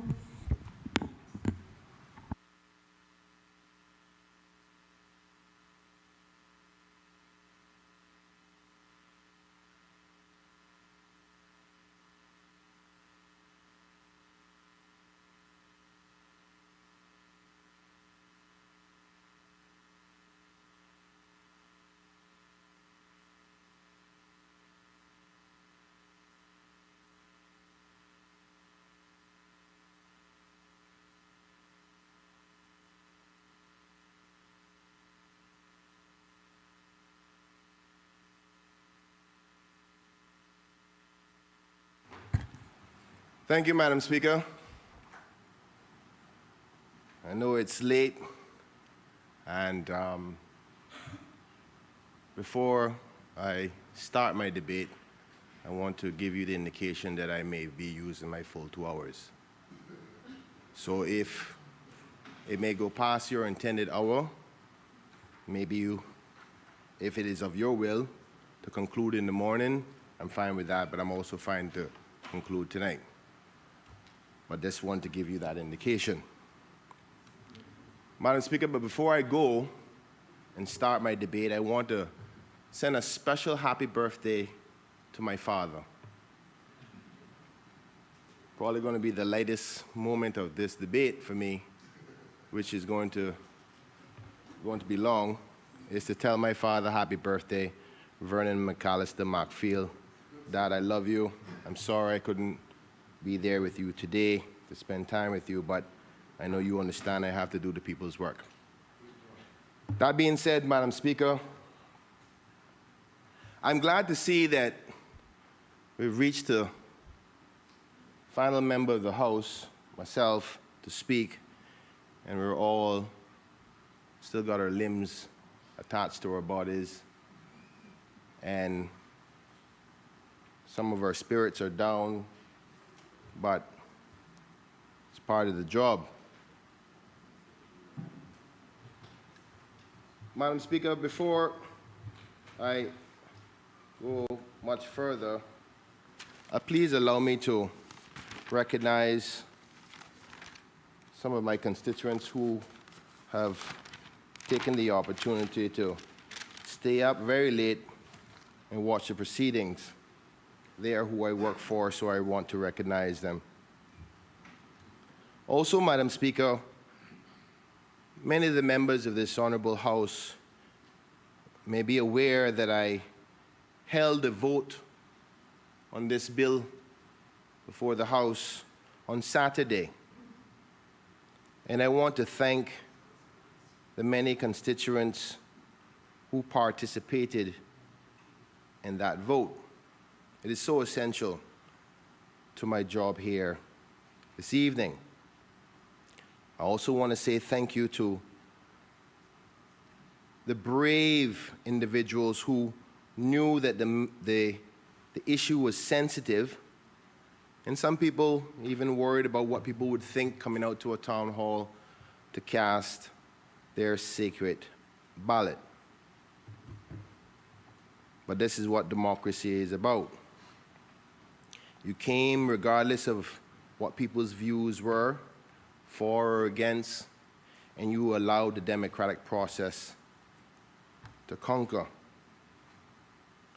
I also want to say thank you to my committee, who's been working really hard with me to come to a conclusion on this very, very sensitive topic. They helped me organize what I believe is the participatory process of democracy, working behind the scenes, getting things together, taking their time away from their families to help me do the people's work. And my members of my committee know who they are. I thank you, and I love you for helping me with this. But my last vote of thanks before I get into the heart of my debate is to my loving mother, who no matter what, sticks by my side to do the democratic process as well. She's kind of a politician herself. So I thank her so much. And like my good friend, the Minister of Health would say, once you have a praying mother, you're good to go. Madam Speaker, I think the best way for me to start my contribution about this topic is to go backwards and then come back to where we are today. And Madam Speaker, going through this debate over the last 2 days is somewhat like deja vu. Reminds me of the debate that we did when the Honorable Leader of the Opposition brought the motion to the House to appeal the Chief Justice's ruling. The same ruling that ultimately has us before this House today. And Madam Speaker, I want to make sure I was still in line with my thinking and that I wasn't going off track. So I went on the website and got a copy of the Hansards. And I want to, because it's relevant to today's topic, read a few comments and then get into some of my other salient points. Madam Speaker, this is from Thursday, April 2019. I started to give my contribution. Some key points that I highlighted back then that are going to be relevant in this debate. Like this one, Madam Speaker, where I say, now, Mr. Speaker, I want to get into what my responsibilities are as a legislator. And simply put, my job is to represent the majority of the people within the community on their thoughts. So how do I do that on this very sensitive topic? So obviously, Madam Speaker, in April, I was concerned about this problem. And I continued on, Madam Speaker, and said, the only way for me to do that is to survey the people and quantify their views. Madam Speaker, another thing I said in the past debate was, my job as a representative is to come here on behalf of my people. Talk to them, find out what they want me to do, and come here and put their voice in this honorable House. Madam Speaker, another thing I said back then was, Mr. Speaker, we should have had a referendum on this topic ages ago, because it would have given us a clear sign to everybody that wants us to know how they feel about same-sex marriages. And even though today's debate, like the Honorable AG had said, it's not about same-sex marriage. But then again, that's relative to who you speak to. Madam Speaker, another point that I made in my previous debate was, or another quote that I said was, Mr. Speaker,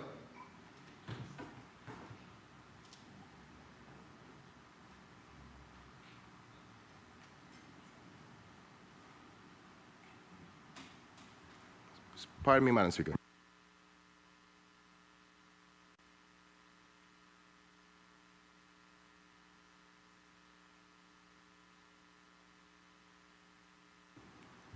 Thank you, Madam Speaker.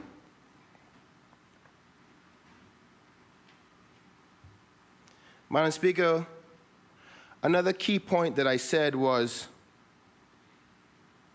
Mr. Speaker, the fact that we don't have the option, or the fact that they don't have the option to get married or some sort of union has violated those rights. Speaking about the rights within the ruling by the Chief Justice, I further went on to say, we have to rectify these violations of these rights. Another key point I said was, or we have to have some sort of union that allows them to have those rights, because otherwise we'll be sued every day. That's the reality, and whether I agree with it or not has no bearing.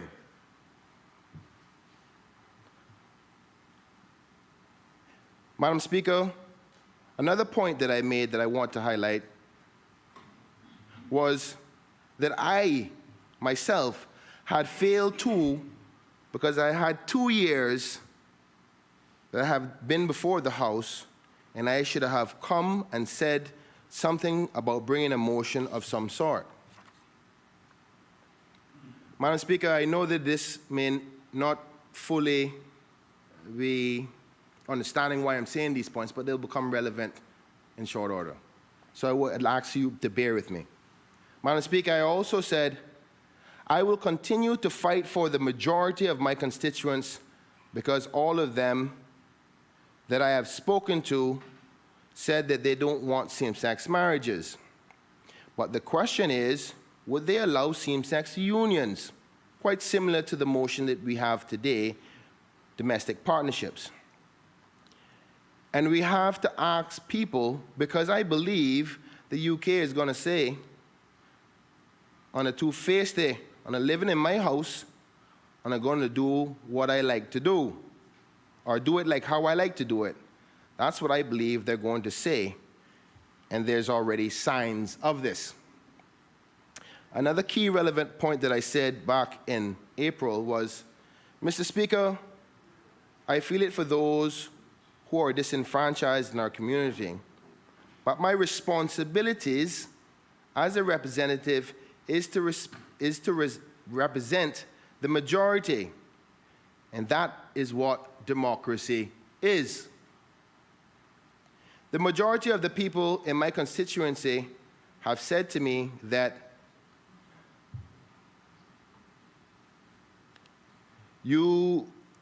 apologize, Madam Speaker, that part is not relevant. The other part that is relevant, Madam Speaker, is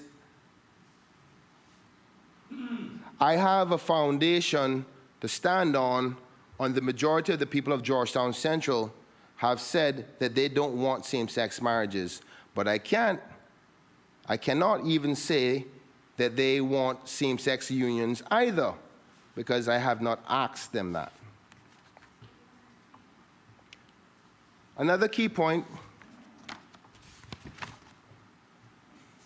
Madam Speaker, that I said in April was that,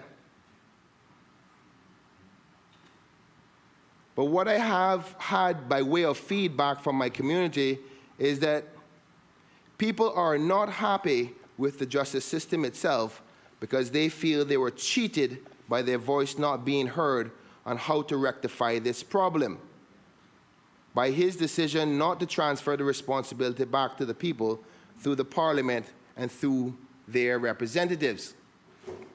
So we are here now, Madam Speaker. I also said in April that it was my duty, my responsibility as a legislator on your behalf to put these things out there for us to think about.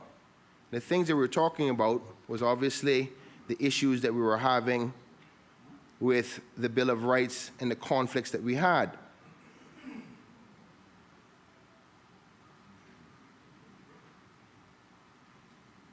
Madam Speaker, I continue to say this is my obligation to tell you the realities of what we're facing, and I'm going to do my job. And these are some of the realities surrounding this matter. Maybe I should reiterate it for those who are unaware. I am a Christian, I believe in the Bible, and I was brought up by the Bible. And God forbids if my mother ever thinks different of that. However, in my role as a legislator, I have to explain to you the realities before us, politically, economically, socially, logically, because that is what I have committed to do. That is what I said I would do if I were ever elected.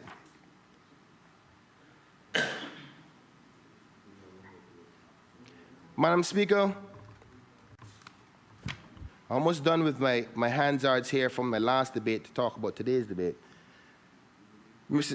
In my last quote, or my last few quotes, I said, Mr. Speaker, when this motion is done and I go back to Shedden Road, Crew Road, Palmdale, Tropical Gardens, Breezeway, Seymour Drive, and Sound Way, and in many other areas of Georgetown, and ask the people what they want me to do, I want them to be prepared with the understanding of all the parameters of this discussion, because I am here to do what the people want me to do. It is like I said in my campaign, Mr. Speaker, speaking to the Speaker at the time, if the people of Georgetown want me to say, Kenneth, I want a law that allows us to kill chickens on Saturdays in Georgetown Town Hall, then that's what I'm going to bring by way of a law to this Honorable House. That's my job, and I am here to represent them.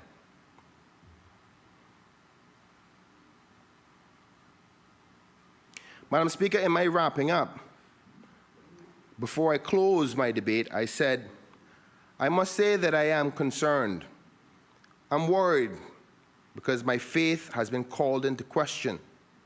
My belief system has been called into question, and I may be forced to accept something that I do not want.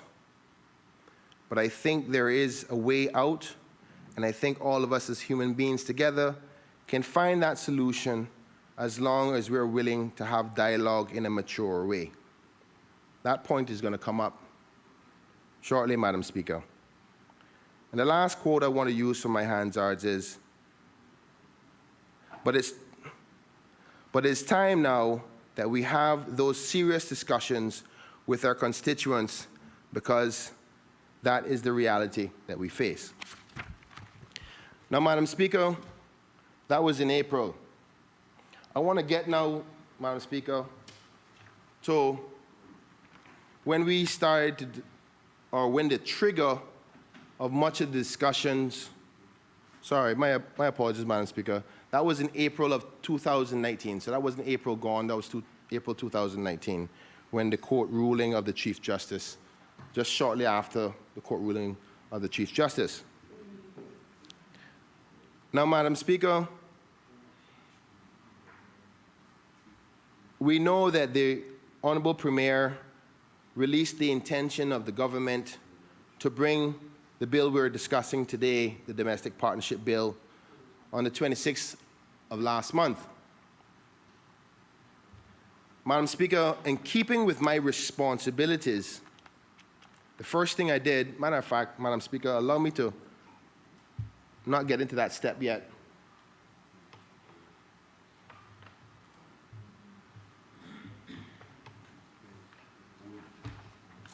Forgive me, Madam Speaker, I missed a step, and it's going to be important that I highlight all the steps. Madam Speaker, as you heard me say about my April of 2019 debate, I was planning for this sensitive topic and what I would do as a representative of the people of Georgetown Central. And in July, my apologies, Madam Speaker, let me just double check the date. On January, my apologies, on January the 8th of this year, knowing that the government had given indications that they were planning to bring such a bill, I didn't know what it was called then, but a bill similar to this Honorable House in the first quarter. Back then, we didn't know anything about whether COVID-19 was coming or not. But that's probably when they were cooking it up. I sent a letter by way of email to the Premier, to the Governor, and to all the Cabinet members. And Madam Speaker, because I was very, very concerned about the opportunity to properly consult with my people, and knowing that we only had 21 days mandatory consult, 21-day, forgive me, Madam Speaker.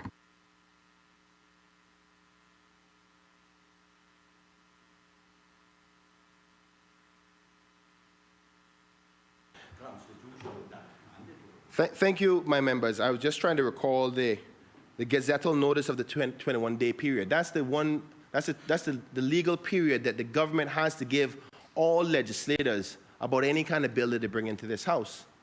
And Madam Speaker,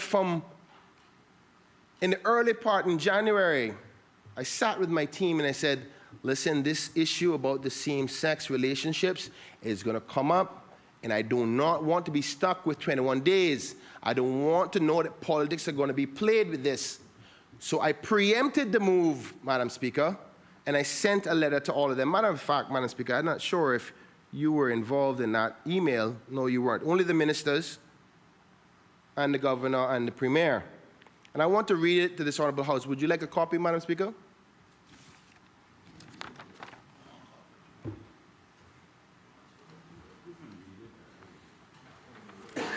Madam Speaker, do you mind if I read it first and then you allow him to give you the copy? Thank you, Madam Speaker. It says, Dear Honorable Premier and His Excellency the Governor, notice period of any bills concerning same-sex relationships in the Cayman Islands. I'm requesting that you grant an extended time for notice period for any government proposed bill that relates to, in quotation, same-sex relationships. In the last sitting of the Legislative Assembly, November 2019, the Honorable Premier indicated that the government's intention to bring a bill in the first quarter of 2020 to address the request by the Court of Appeal to create legal, quote-unquote, protections functionally equivalent to marriage for persons of the same sex. Normally, notice periods is the minimum of 21 days. However, due to the gravity of such a new law, I am hereby requesting that the notice be released at least 28 days before the debate in the Legislative Assembly. And Madam Speaker, just for clarity, I asked for an extra week because I thought that's all I could get. I wish I could have do 6 months, but if you don't be realistic with your request, you probably wouldn't get it. But I said at least 28 days. I continue to say, I do believe that this request is justified and reasonable considering the sensitivity of this topic. And in the spirit of the recent constitutional approved amendments in the Legislative Assembly, it is my hope that this request be seen as fitting and reasonable. Furthermore, as the elected representative for Georgetown Central, this 28-day notice would afford me ample time to discuss, review, and seek directions from the people on any legislation that relates to same-sex relationships so that I may be in a better and more informed position to represent them. Please acknowledge receipt of this email, and I look forward to your earliest response to my request. Thank you, kind regards, Kenneth Bryan, MLA, GTC. Sadly, Madam Speaker, I don't recall ever getting a response to it, but ultimately, what I did get was the release on the 26th of last month of the government's notice of the bill that's now before this House. And Madam Speaker, ultimately I asked for that release, that extra time, during what I understood to be a framework of that environment then. We're in a different environment now. We're in COVID-19 restricted environment circumstances. So the 28 days that I requested for then is totally different than the 28 days that I would normally get now. And I'll explain that in a little bit, Madam Speaker. But the Honorable Premier announced the bringing of the bill to the House on the 26th of last month, and now we're debating it on the 27th. So 31 days.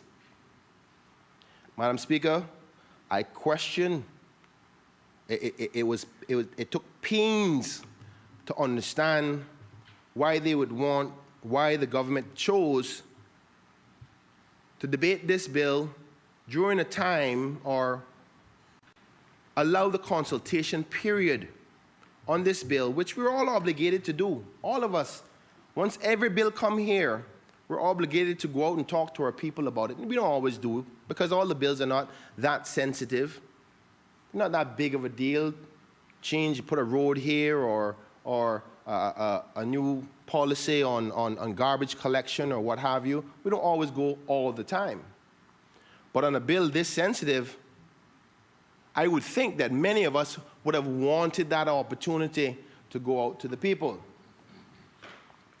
Now, Madam Speaker, I must say that I am disappointed.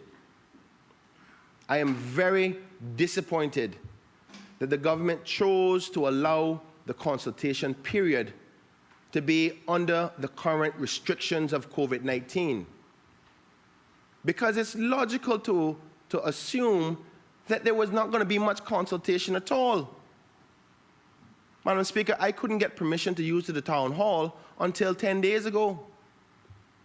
And that was by way of the policy position of the civil service. Because of COVID-19 restrictions, which I respect. I understand that. The safety of the individuals is more important than anything else. We don't have a TV station, so I couldn't get out there to educate them that way. I couldn't really go to my seniors because we're still being advised to not go around persons who are vulnerable to this disease. So I question what was the reason. Could this bill not go, because we're now COVID-free, but I know we weren't COVID-free last month, the 27th. There's still a lot of fear. And even if we had the town halls open, I know nobody wasn't going to come. My point is, Madam Speaker, is that what was the thinking?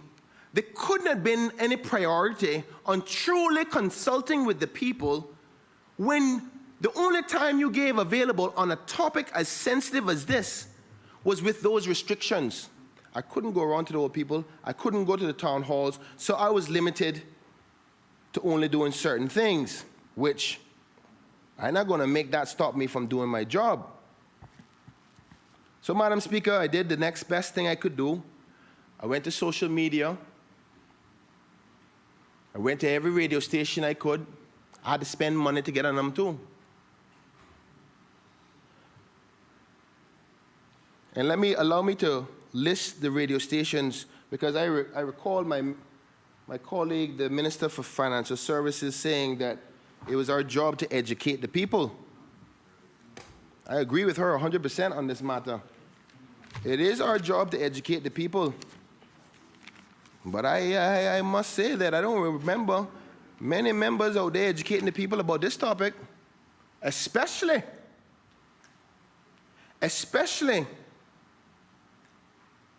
considering the fact that the government brought the bill.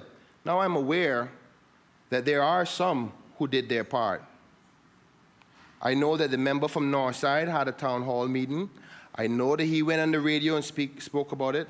I got WhatsApps from the member from Bontown West every single day, breaking the law down, one by one. Twice a day. I know the member from Savannah did his, matter of fact, I think I called in a show one day when he was talking about it on the radio. I know the leader of the opposition also did that. And Madam Speaker, I was paying quite close attention to this consultation period that we're speaking about. Because if we expect to pass a bill this sensitive, I honestly think that we should have all gone out and spoken to the people. It's complicated. It's very complicated. Like the good minister said, it is a complicated document. That's why it's so important. Even a lawyer like herself, she's a good lawyer, had to try to dissect the complexities of what we're facing here today in respect to our obligations and in respect to what this bill is trying to do. But you know when the people are hearing about those complexities? While we're debating the bill. That's when they're hearing about when we're debating the bill, when they have no option but to swallow whatever we give them. But we're going to get to that, Madam Speaker. Madam Speaker, I think it's also important that I highlight, and I want to apologize to the member from Prospect because I did get up a little bit annoyed.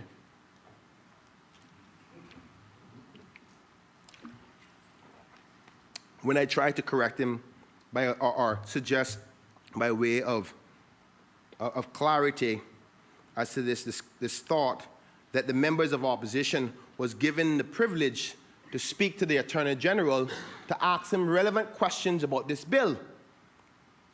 I requested that in the last sitting of this House, begging, pleading, Madam Speaker, please can I get some information so I can answer the questions of my people about this bill?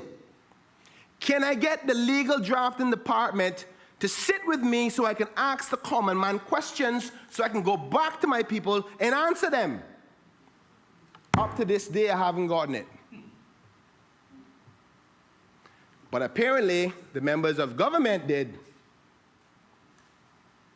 Said so, that's okay. I do what I can. They released this breakdown of the bill, which basically sounds like legalese still. And I think that we all could recognize that the people in our society are not all lawyers. But I personally think that there was an attempt not to consult with the people of this country. Not to allow the momentum of discussion and examination of the bill that's coming to this House because they know how they were going to feel. They didn't want to have public consultation. We had a bill, we had a position about a dock, and we spent millions of dollars going out campaigning with the people, explaining them how good it's going to be, how bad it's going to be, and what we're going to do this and what we're going to do that. Millions of dollars, but you didn't have 1 second of your time to go talk to the people about something that you know the majority of the people in this country is not going to accept. You couldn't spend 1 minute on the radio? Not 1 second? Not 1 second. All right. Madam Speaker, I decided to do my part. Maybe some other people don't think they should do their part, but I did mine. I went to Radio Cayman twice. I went to Star 92.7. I had to pay for that. I went to Rooster, thank Hurley's Media. Every Thursday allows me the opportunity to. I want to thank Big Fish, who allowed the opportunity to broadcast the fact that I was having this vote about this issue. I want to thank DMS, who also allowed me to. I did it on Instagram. I paid to get videos recorded to explain to the people the seriousness of this bill. I did it on WhatsApp. Matter of fact, Madam Speaker, the day that I got the bill and the announcement, I asked for the document. And every single person that I had on my WhatsApp list that I knew was a voter, I sent the document to them.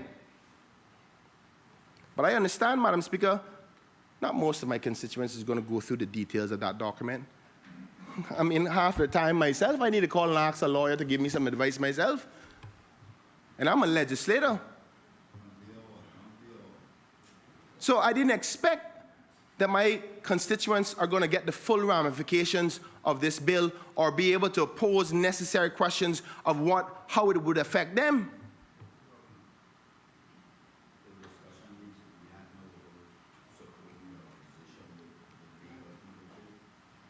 Madam Speaker, I hear the leader of the opposition highlighting the fact that we should have legal counsel to support our opposition, and I agree with him, because then I wouldn't have to beg the AG's office to ask about interpretations and what does this really mean other than the words on the paper. Because we all know, Madam Speaker, the English language is a very tricky thing, you know.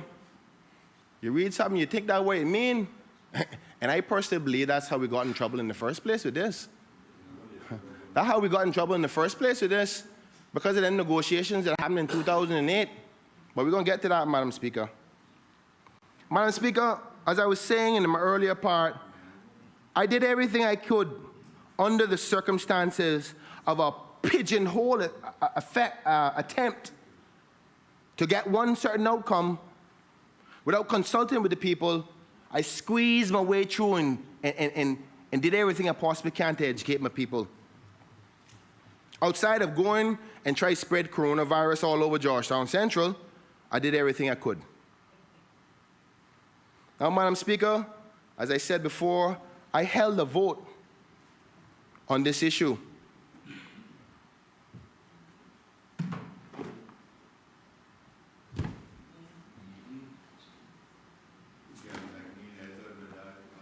I hope you know. I hope you know. Madam Speaker, forgive me, Madam Speaker. Give me 1 second, please. Madam Speaker, under the seriousness of such a vote, I did my job to ask the people what they thought about the bill, after doing everything I can to educate them. Matter of fact, Madam Speaker, I even got some licks.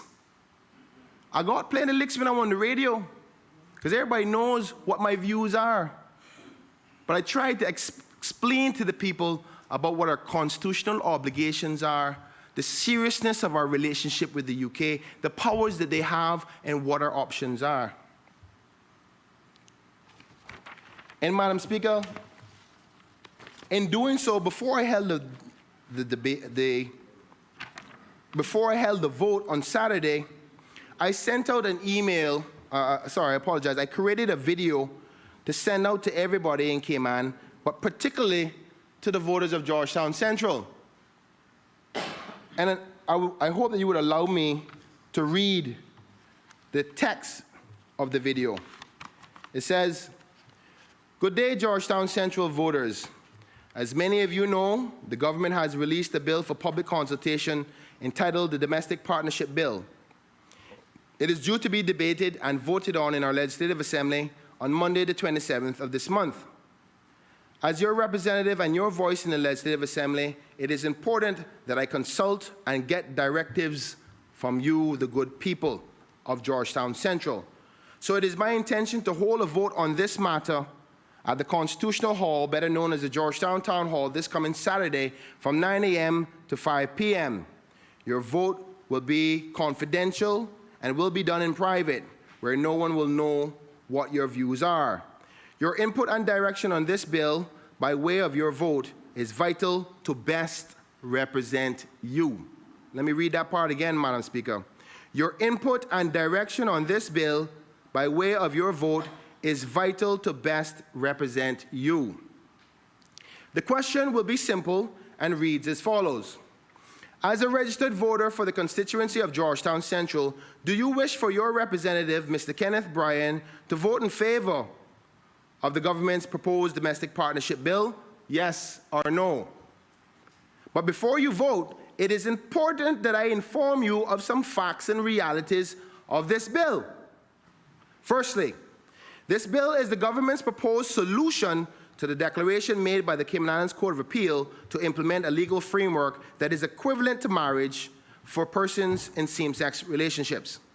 Secondly, after much examination of our constitutional obligations and discussions with the local UK representative, His Excellency the Governor, I'm left with the view that if this bill is not passed, the UK will enforce a similar or equivalent legislation based on our obligations to the European Convention on Human Rights. Here comes the controversial part now. Lastly, if the people of the Cayman Islands are adamant about not having any legislation that recognizes relationships of same-sex couples, the only recourse available is to call a call for independence. Now, it's imperative that I tell you that I do not support or believe that this topic warrants a call for independence. But as your representative, I am obligated to let you know what your options are as your voice in the Legislative Assembly.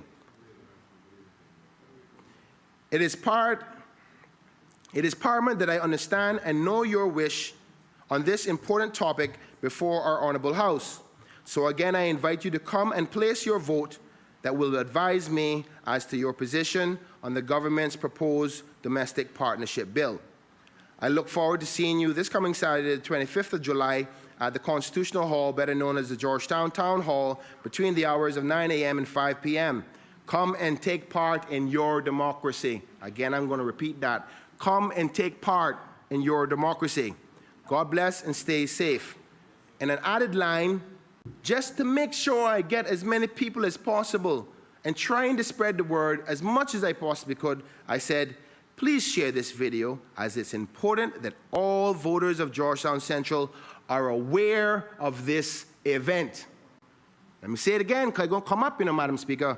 Please share this video, as it's important that all voters of Georgetown Central are aware of this event. So I did everything I possibly could, Madam Speaker, under the circumstances, to do my job, to let the people know that this is democracy and they can participate in it.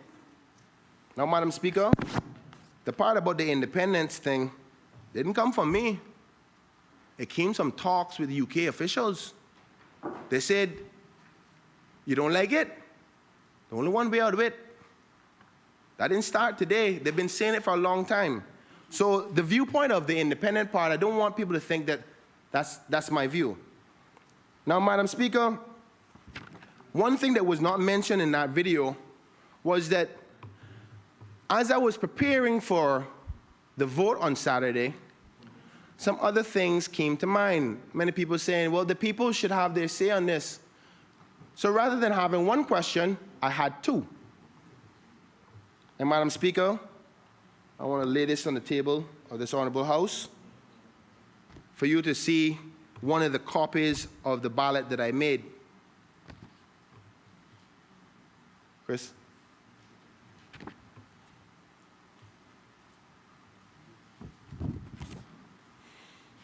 And, Madam Speaker, I'll just wait till you have the opportunity to have it in your hand.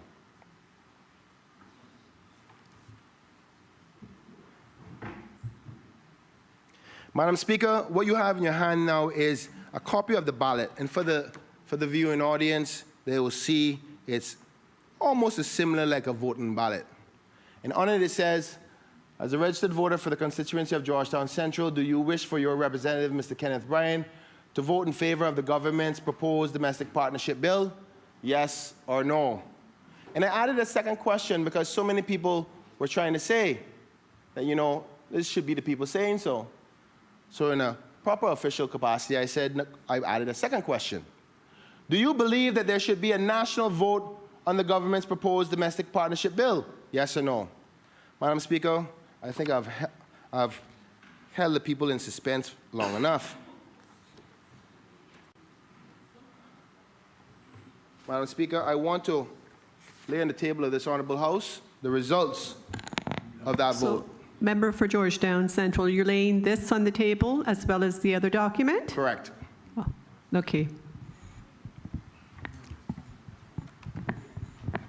Madam Speaker, the results are as follows. In respect to question 1, as a registered voter for the constituency of Georgetown Central, do you wish for your representative, Mr. Kenneth Bryan, to vote in favor of the government's proposed domestic partnership bill? Yes or no? The results are as follows. 236 persons voted in question 1. 43 persons voted yes, equaling to 18.22%, and 193 persons voted no, 81.77%. In respect to the question 2, do you believe that there should be a national vote on the domestic partnership bill? Yes or no? The results are as follows, Madam Speaker. 236 persons voted on question 2. 196 persons voted yes, equaling to 83.76%, and 38 persons voted no, equaling to 16.23%. You'll see a hashtag at the bottom that says 2 persons did not answer question 2. Now, I can't force them to answer all questions, and that's where the difference came in. Madam Speaker, I have a total of, as of the 1st of July, I have 1,265 voters in Georgetown Central that makes up the 100%. 236 persons who are registered in my constituency came out to participate, equaling to 18.66% of my voters. Now, I'm going to borrow a little phrase from my good friend from Newlands, who said how they use scientifically for sampling. And I think, if my memory serves me well, he said something like between 5 and 10%.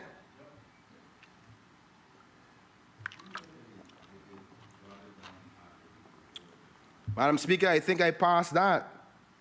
To get a scientifically used figure or percentage to get an indication. And Madam Speaker, you may recall what I said earlier about how important it was to get the information out. And I kept on saying, any number that I had for my constituents, I sent out repetitiously. I spent money on marketing to let the people know because I believe in democracy. And if you recall, Madam Speaker, the reason why I was talking about my previous debate is because I wanted to make sure that I commit myself to what I promised the people of Georgetown Central that I would do in my manifesto, which is to consult with them on major sensitive issues. Madam Speaker, please allow me to digress one little bit and read one little part of my promise to the people of Cayman Islands. To the people of the Cayman Islands, in my bid for office, this is what you can expect from me when making decisions on your behalf. I promise to protect the interests of all Caymanians first before any others. I promise to always be fair to all people, no matter the gender, race, income bracket, age, or nationality. I promise to never be influenced or driven by special interests. I promise to consider all political viewpoints, regardless of who or where it comes from, CDP, PPM, independence. I promise to protect and maintain our culture and religious beliefs. Now, Madam Speaker, somebody used that on me the other day. They say, you remember? I still got your manifesto home. You remember that line you say? I said, yes, ma'am, I do, ma'am. Thank you so much.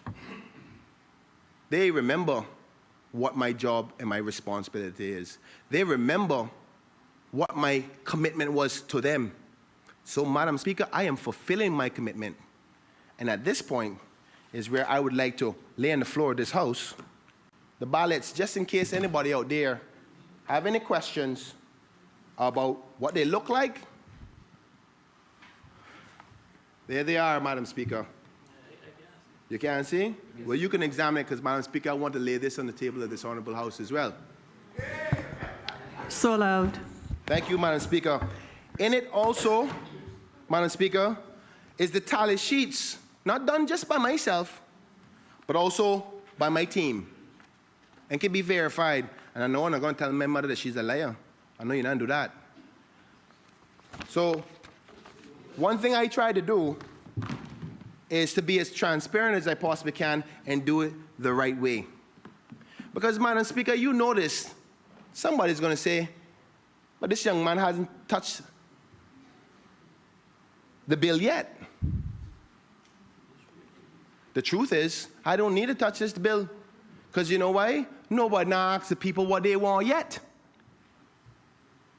Where the question I want answered, Madam Speaker, is what about the people we represent? How can you come to this honorable House with such a significant change to our society without talking to the people? I don't get it. Maybe this is the old school type of politics or something, but I don't get that. How I see this relationship, Madam Speaker, is they're my bosses, you know. They tell me what to do, you know. I work for them. And they will fire me too. I don't understand how we don't speak and say, well, you know, how do you feel about this? Now, I've heard plenty of arguments, Madam Speaker, about the legality of where we're at. And I really don't want to open that door up, you know. I really don't want to open up that door. But I think I'm going to have to. Because here's the reality, Madam Speaker. We're here talking about the Constitution and what the obligations are. And I heard my good friend, the Leader of the Opposition, read out a statement by the Honorable Kirk Tibbetts back in 2008. And Madam Speaker, I have the discussions here.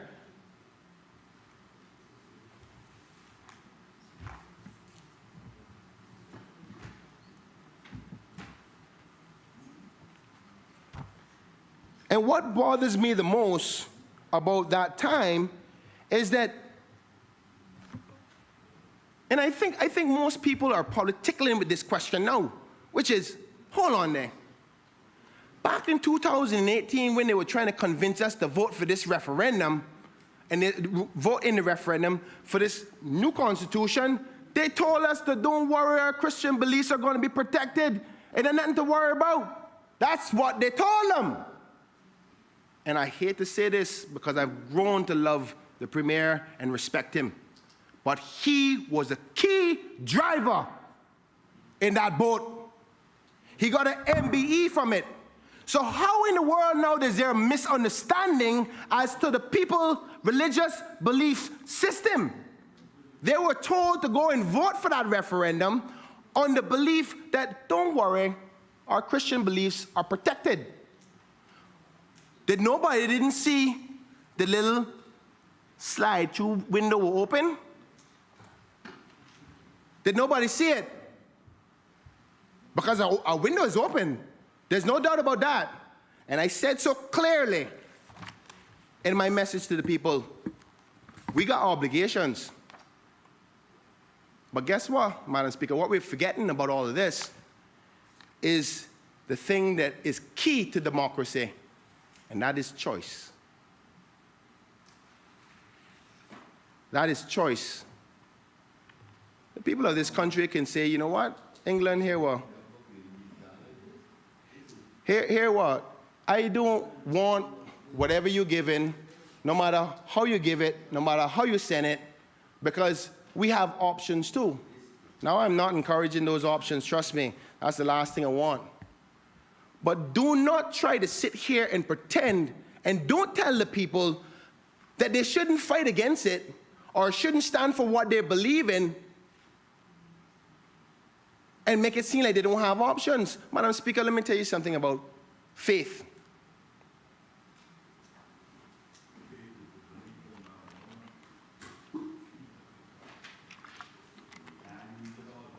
I don't expect all persons in our community to understand faith, because not everybody is Christian.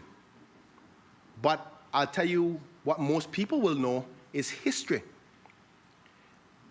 Faith is the one source of energy that conquered empires, conquered continents based on faith, in belief.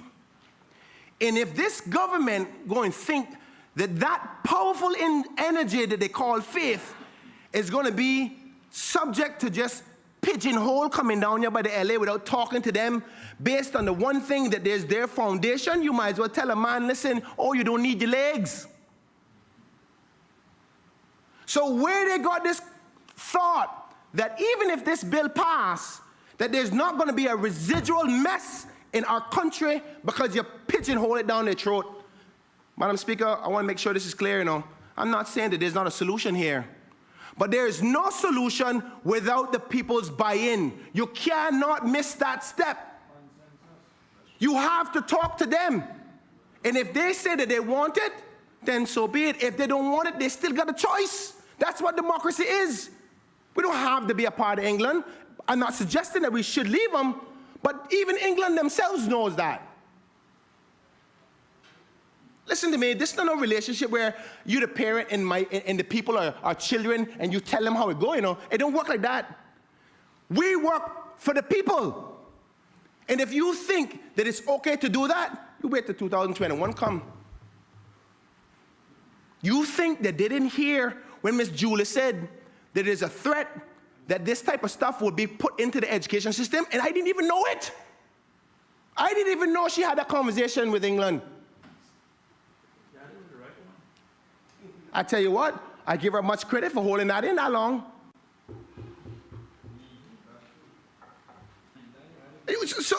So this view, and Madam Speaker, trust me, Madam Speaker, this whole holding things over people's head don't work for me, you know. You tell me now, what kind of democracy, what is the UK really trying to say to the people of the Cayman Islands when they say, well, if you don't pass this bill,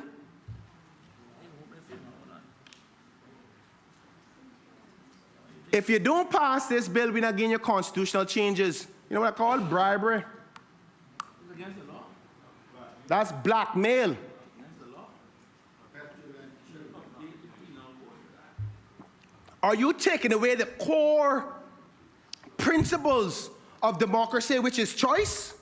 Is that what they're planning to do? Madam Speaker, I said something the other day on the radio about my appreciation for UK's diplomacy with overseas territories over the many decades, because I saw where they had a view on boogering. They had a view on boogering from 1957, if my memory serves me well. 1957, right? They changed their law to allow homosexual acts to be legal. They didn't force it on the overseas territories until 2000. I hear them keep on saying 2001. I don't know where they're getting that from, because it happened on the 13th of December, 2000, so they need to get the dates right. That's when the order was sent out. Anyway, that being said, it took them 33 years, if my calculations are right, before they came down with the iron fist. So I respect, they've always been a mother country of persuasion, and diplomacy. So I must say that I'm rethinking this whole concept of obligation. Because there is a relationship here, you know. We have commitments to the UK, and the UK have commitments to us. And whenever that relationship isn't working out, we have to have discussions. And we can decide to say, hey, you know, this relationship not working out because it goes against some principles I don't like. But to suggest, I don't get it. How can you suggest to the people that they don't have a say in this? That one I don't get. I tell you one thing, you're not going to tell that to Georgetown Central people because they sent me here to do their job. And I recognize, though, I must say, I recognize that there is 18% of the people of Georgetown Central wanted this bill. But you know something? A good friend of mine even accused me of scare tactics. They said, Kenneth, how can you dare send that video out? When I was talking about the realities of what we're facing, about our relationship with the UK and the choices that we have. And if we don't like it, we may have to go independent. She said, you're trying to scare the people into saying yes. No, I wasn't trying to scare them into saying yes. I was just telling them the realities, because that's my job. And even then, Madam Speaker, they voted no. I remember being on Radio Cayman, and a senior older man called in. I didn't recognize his voice, but if I heard it again, I know I would know. He said, well, I tell you what, if England want to bring it, then let them bring it. You're talking about the strength of faith, the conviction of faith. I tell the government, particularly the Premier, who is now my friend and I respect, do not mess with people's foundation of their belief system. You are not going to pressure this on the people unless they want it. And you have to take the step, the difficult step, whether you like it or not, to go out there and face the hard questions. Because if you pigeonhole it, trust me, you think there's problems between the gay community and the Christian community. Now, try passing this bill. Try passing this bill. And everybody who vote for it, I can almost guarantee you go on next election. I can almost guarantee it. Because they're going to tell you, no, well, I apologize. Let me rephrase that. You're right, Mr. Leader. I tell you what, I know this. You may not like how the Christian community may be strong about their position, but they're no different than the LGBT community in respect to they have a position. They're no different than the environmentalists having a position. They are no different than the Chamber of Commerce having their position. It doesn't matter whether you like their belief system or not. They're a group of people who have a view, and whether you like it or not, they are the majority in this nation. You can't get around that. Let's just say, Madam Speaker, if there were the majority in this country of atheists, you think you or anybody in this house can mandate anything else other than atheism?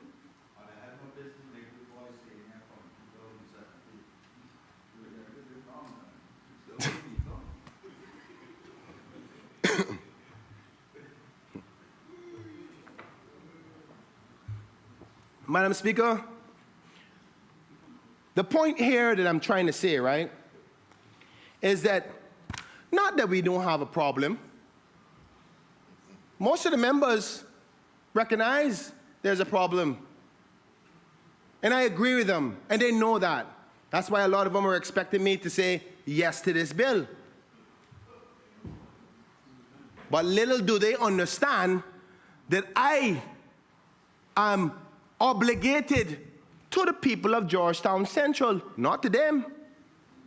The people I work for live in Georgetown Central. They are registered voters of Georgetown Central.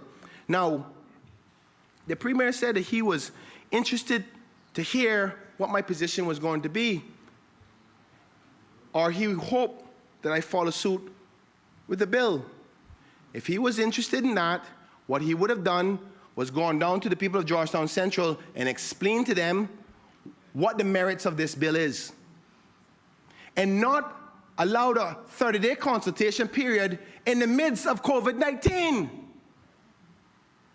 If you really wanted the people of Georgetown Central to support this bill, Madam Speaker, the truth is, check this out. I can't even say that these numbers are the most reliable. Here's why.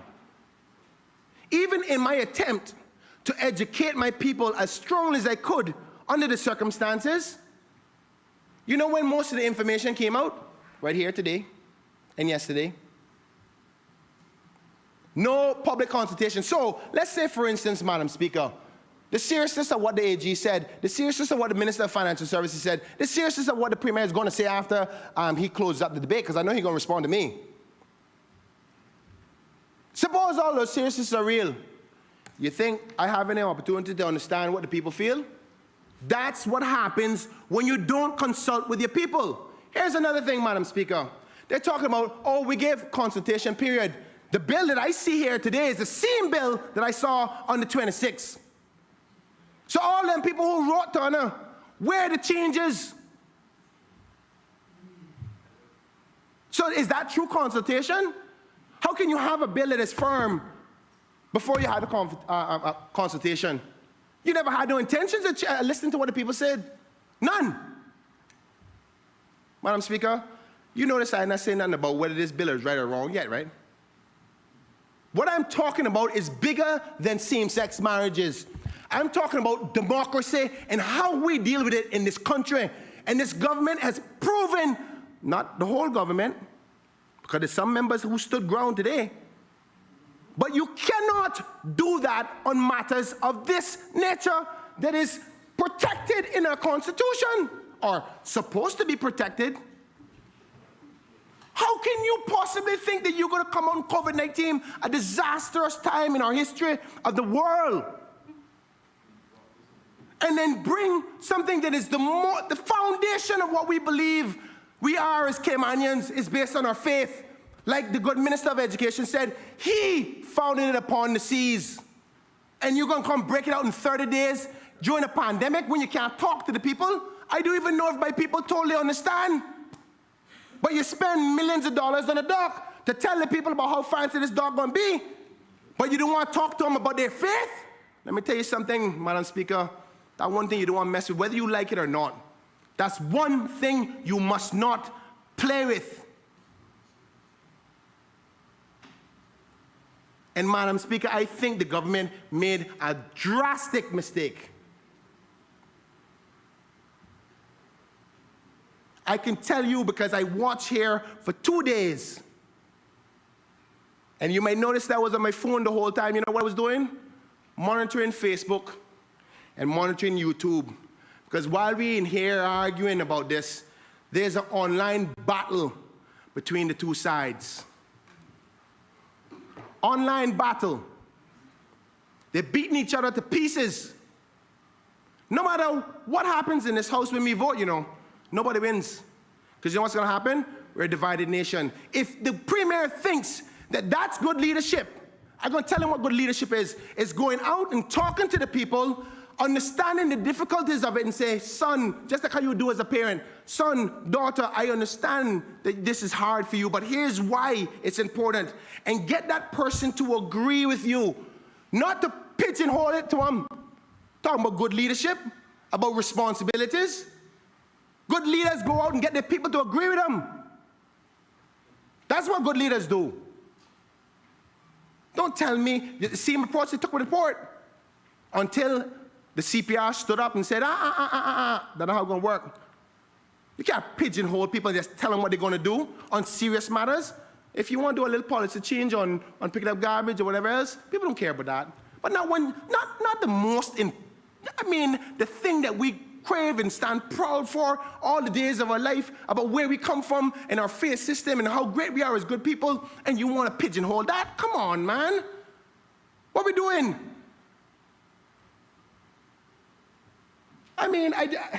Madam Speaker, let me get my other points out.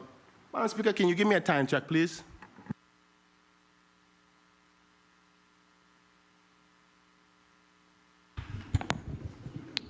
Madam Clerk, how much more time does the member for Georgetown Central?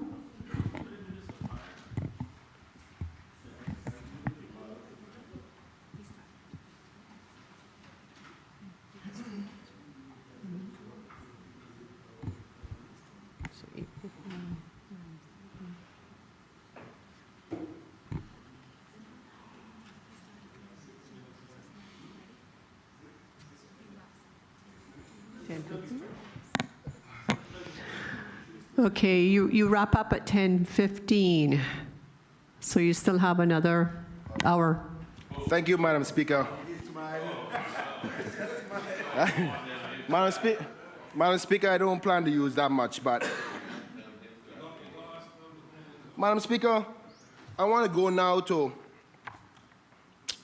man, I really wish that we weren't here. You know, honestly, we could have done so much better than this. We could have done so much better than this. We should never had to come to this point.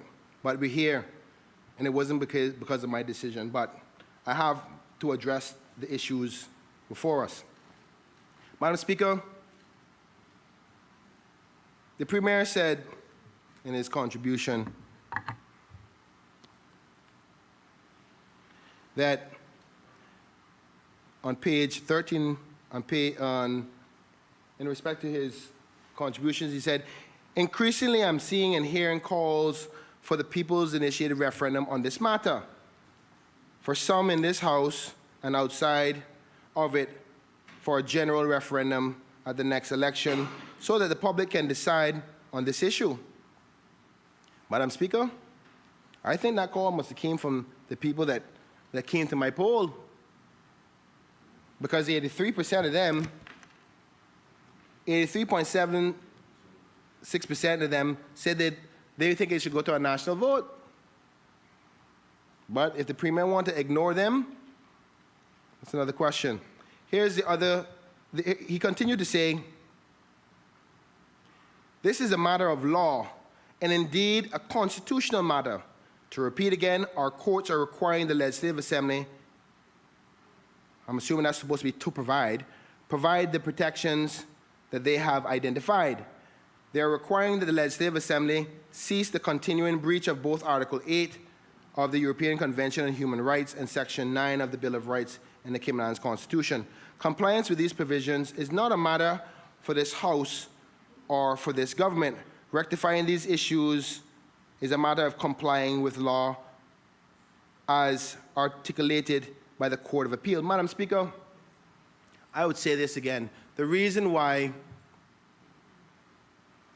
that is a problem is because there was a false premise sold to the people of this country as to what the protections were. I don't think anybody would question here today that in 2009, when we voted in that referendum, if the drafters of that Constitution went out and sold to the people before they voted on it, that same-sex relationships law would come into play as a result of that Constitution, it wouldn't have passed. I'm almost certain of that. But, Madam Speaker, what I wanted to get to was the fact that the Premier said the people's initiated referendum does not apply to constitutional matters.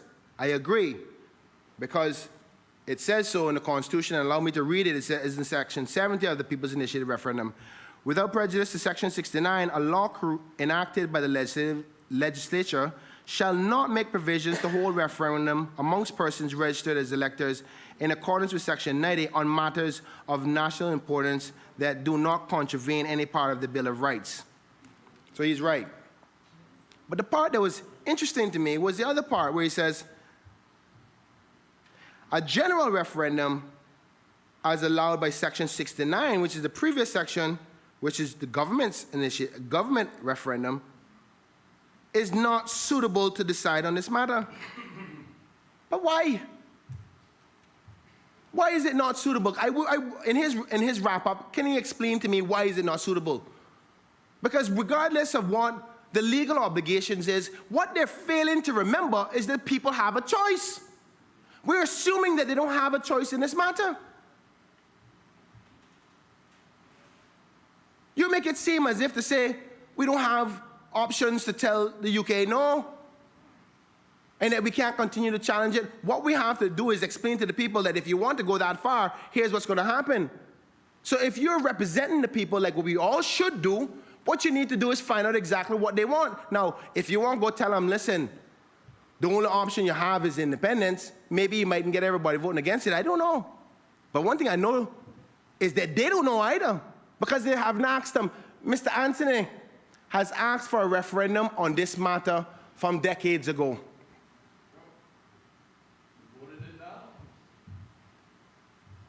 Member for Georgetown Central, please refer to the member as member for Savannah. Thank you, Madam Speaker. My apologies. I retract that comment. I am supposed to refer to the member as the member from Savannah. So, Madam Speaker, I don't agree with the Premier when he says that a government referendum, and he can make it that it's not binding, is not suitable. So I don't necessarily agree with that point, and I think that's a point that we're just trying to get away from involving the people yet again. No. Oh boy. I like this one because he was making good laugh, but I have to respond to it because he called me out. He says, Madam Speaker, the member from Georgetown is a renowned fence sitter. Renowned fence sitter, he said. He says that somewhat tongue-in-cheek, and I agree. I think he only made it out of laughter, but, you know, Madam Speaker, I can say he's infamous for never consulting with the people, but I won't say that, Madam Speaker, because I'm not like him. But I don't mind, you see, because he doesn't quite understand the concept of not giving them commitment until you speak to your people, because that's something he practices. Madam Speaker, anything that is serious like that, you know, most members know. I go back to the people of Georgetown Central and say, guys and ladies and girls and seniors, here's what we're facing. I don't want me to handle this. This is serious stuff. That's what I do. So if he sees that as fence sitting, so be it. But again, I am not going to move away from the principle of my responsibilities is to consult with my people. I'm going to show you, Madam Speaker, one part that I somewhat shied away from that. Madam Speaker, you remember when we had to do the constitutional vote in this honorable House? It took pains for me to support that bill. It was my intention not to support it, and the Premier knows that. And the only reason why I supported the constitutional changes, because we didn't have any consultation with the people, is because I quickly did a video, sent it out to majority of my constituents via WhatsApp, and I gauged their response by the next morning when we had to take the vote. And I almost cried that night because I said, how can I possibly stand in this honorable House and take a vote on something as substantial as changing our Constitution without talking to the people? And Madam Speaker, you know what? I get beat by my good friend and talk show host, Woody DaCosta, about it all the time, and he's right. You cannot make those kinds of changes without consulting your people. I did the best I could in those circumstances, and I promised it wouldn't happen again. And that's why I table on the honorable floor of this House those ballots, because I did everything I can. And I want to say that we didn't have to do this. We could have gone out in the campaign. It could have been something that we could have really done an education campaign of explaining to the people where we're at and what the seriousness is. Because the truth is, we mightn't pass the bill. The bill might pass. I don't know. But we still have to deal with what the UK is going to say, no matter what I've said here, because I'm talking about the democracy elements of this. Because in my personal view, Madam Speaker, I can tell you my personal view now. The bill itself, why this bill is so controversial is because of the homosexual element. If we were to take away just that one piece out of it, same sex, none of us in here would be arguing about this. Not at least that's what my belief is. So why this is controversial and why I'm surprised that the Premier is surprised or anybody is surprised is because that one thing is it goes against the core principles of what most Caymanians feel. And I say most because there are some Caymanians who are not Christian. There's some Caymanians who are homosexual, and that's their choice. But that's not the point. The point is that you cannot force a nation into that kind of thing. And that's why I believe the UK has always taken a persuasive approach. You know where that came from? Hundreds and hundreds of years of conquering other nations. You have to slowly persuade that nation to follow you. Persuasion is the master, is what they're good at. But you know what? We ain't too good at it. We're afraid of it. We can't get away from the awkward conversation. If we skip it, here's what's going to happen. There's going to be a lot of people who are divided, a lot of people unhappy about it. And then we may have what they talk about hate speech. We may have a whole lot more than that and worse than what it is. Madam Speaker, the reality is I have friends who are gay, and I'm talking about close friends.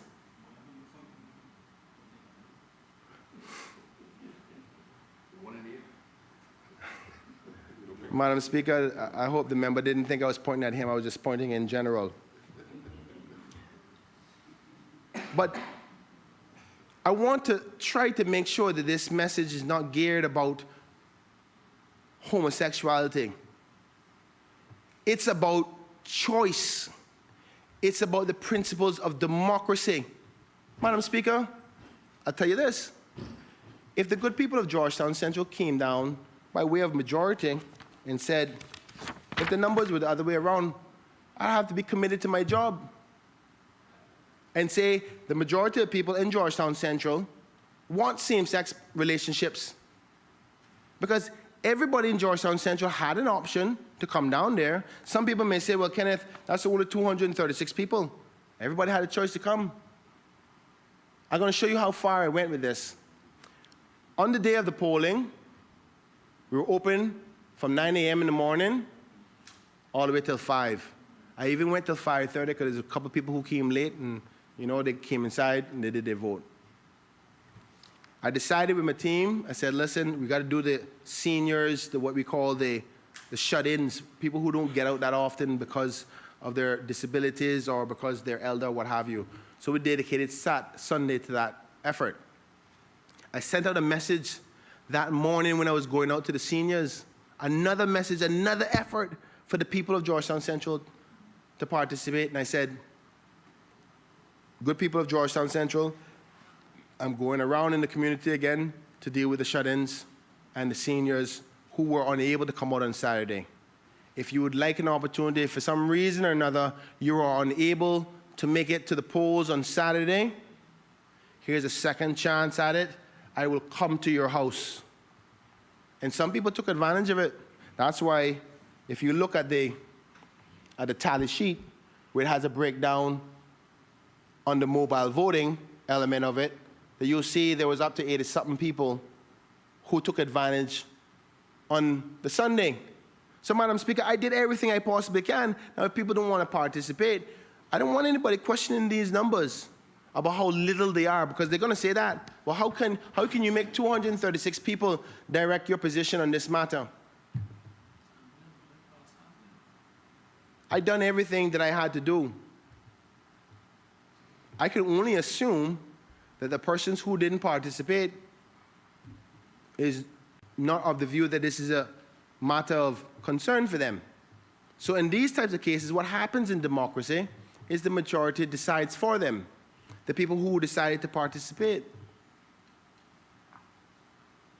But you know what I found, Madam Speaker, based on the responses I got from a lot of people? A lot of people are at ends with what this means with our relationship with the UK. There were some Christians that I saw, Madam Speaker, who wanted to say, oh boy, I believe that the persons of same-sex relationships should have their rights. but I don't want to take away from my foundation. I saw the serious burden in their eyes. The ranges of people's position was about 6 different positions. One, your extreme of, nope, I'm not for it no matter what. My foundation is Christian, and the Lord telling me not to do it, I'm not doing it. And you had the other people go, you know, I'm a Christian and I don't want to judge nobody, you know, but I can't do it because that's not what I'm for. And then you had the other persons who said, boy, I feel bad, you know, I really wish I can give them these rights. And I know people who are like that, you know. And then you had the other extreme, which is freedom and rights and equality for all. And then you had some people go, you know, I don't really agree with it, but I think they should have their rights. So you had different extremes, and be honest with you, Madam Speaker, I even had persons come to the town hall, almost in tears, people who were probably homosexual themselves. And that's why I said I want to thank them for their bravery for coming and taking part in it. Because we do have a problem. But jumping the process of talking to the people isn't the solution. And people are struggling with this. And the reason why they're struggling with it is because we have chosen to miss the fundamental part of democracy, which is consulting with the people, educating the people about the realities. Now, you may not necessarily like the outcome because some people predict the outcome. That's why they try to circumvent that step. They're saying, well, no matter what happened, they're always going to feel that way. You don't know that. None of you know that. I told the governor when he came here, because the first thing he brought up when he came is, how do you feel about same-sex marriages? And matter of fact, that happened with both governors, you know. First meeting, that topic came up. Matter of fact, I remember going to a legislative function in the UK. They brought that up. Every time I talk to UK officials, they bring it up. That's why I'm convinced by the ministers talk about the agenda, because it's on their agenda. I mean, rightfully or wrongfully so, I mean, that's their choice. I'm not going to have a problem with that. But I lost a frame of thought now, man. Let me slow down.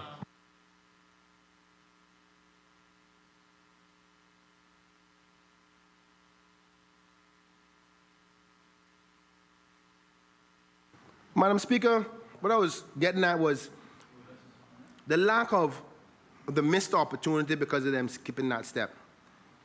I really, really, really, really wished, because some people know how I feel. I'm a Christian, but if this bill or something similar that would give persons equality in Cayman was to be passed, won't be the end of the world to me. That's my personal view. But my personal feelings and my personal view has nothing to do with my responsibility in this House. Nothing. Matter of fact, Madam Speaker, I want to point something out. The honourable member from Georgetown East is my voice in this House. I'm a registered voter in Georgetown East. What I say here is supposed to be the voice of the 1,256 people who are registered in Georgetown Central. And maybe that's where myself and some of the other members differ, because I heard the critiquing of what the responsibilities are of representatives. And I tell you what, the Honourable Minister of Financial Services, I'm not sure how you came to that view there. I was one of those persons who were looking at you quite complicated with that thought about. Matter of fact, let me leave that alone before I get up in the point of order. I love you. But I know where my responsibilities are too. Madam Speaker, I'm going to wrap it up now by saying, sadly, I cannot support this bill. Yeah, you were waiting for a long time to find out, though. Yeah. Madam Speaker, I'm going to tell you another reason why I can't support the bill. I'm going to tell you another reason why I can't support the bill, Madam Speaker. if this honorable House recognized one thing, almost every single member, excluding the member from Georgetown West and excluding the member from West Bay Central, brought up some problem with this bill. Check the Hansards, Madam Speaker. Every member of this House found a problem with the bill. You know why that happened, Madam Speaker? Because they didn't consult with the people. And if you think that that's good governance, then you're sadly mistaken. And I'm going to close by saying, even people who want this bill supported have recognized that the way they've gone about this, the rushed approach, has probably ruined the opportunity to find a solution.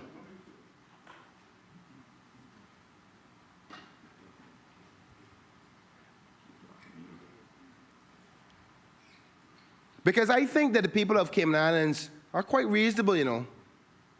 That Caymankind talk comes from somewhere. And I genuinely do not believe that our people,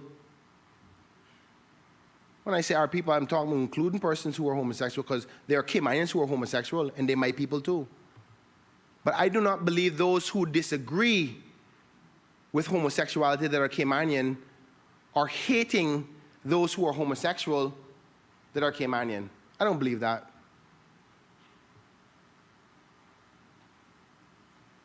People have differences. Sometimes I may disagree with my colleague. I don't mean I hate him. I don't agree with what you're doing.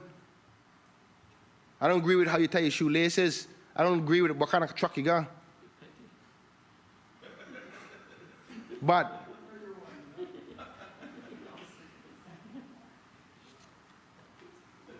my point is, I don't think that majority of the people in Cayman wants this division. They want a solution. But this is not how you come to that solution. And this narrative that you're selling, that this is the only way, and that the UK is going to come down with a hard fist, I'll tell you this, Madam Speaker. I don't think the governor is a bad guy. I don't think he's a bad guy. I like his steel pan plane.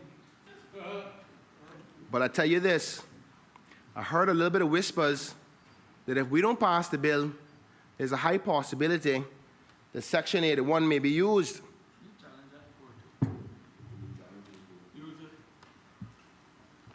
And just to summarize, Madam Speaker, Section 81 talks about the governor being able to, Section 81 talks about the governor being able to, his reserve powers, to be able to implement such legislation without this honorable House. And I have good conversations with the governor, but I wouldn't think that that would be a good way to go about diplomacy with the people of the Cayman Islands. That's a quick way to fall out of shape and love with the people of Cayman. That's not a good idea. If anything, if it has to get to that point, the better off you come with the paper and say, oh, they sent it from the UK. Don't be you using your power down here. Honestly, this is my humble suggestion, Madam Speaker, this is my humble view about this matter. But I genuinely don't like the feeling of being forced. Maybe if you had spoken to the people of the Cayman Islands, maybe you might be surprised on what their viewpoint is after having proper discussions with them. Madam Speaker, with that being said, I want to close by saying that though I was strong in my delivery about this process because it really bothered me, it really, really annoyed me how we went about this. And I want persons to know who are in same-sex relationships that I was hoping that the government wouldn't have done this so we could have found a solution that all of us in Cayman could live in harmony. Because I don't think of gay Caymanians as them. They want me. But in any society, people have differences of views. And in democracy, it all depends on the majority. And I think that most people understand that.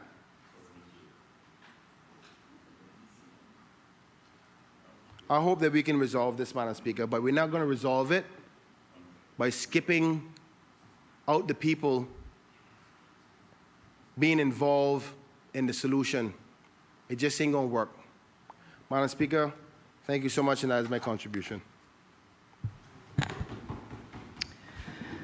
Members, I believe everyone has had an opportunity to debate this bill. The mover of the bill will wind up his debate tomorrow morning. I will call on the Deputy Premier to move the adjournment. Thank you, Madam Speaker. Madam Speaker, I move the adjournment of this Honourable House until 10 a.m. tomorrow morning, Wednesday, the 29th of July. The question is that this House do now adjourn until 10 a.m. Wednesday, the 29th of July, 2020. All those in favor, please say aye. Aye. Those against? No. No. Can we have a division, please, Madam Speaker?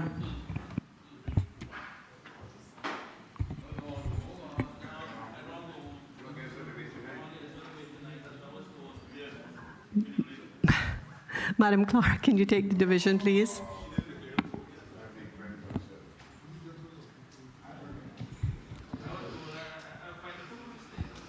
Honourable Alden McLaughlin. Honourable Moses Cockernall. Aye. Honourable Juliana O'Connor-Connolly. Abstain. Honourable Dwayne Seymour.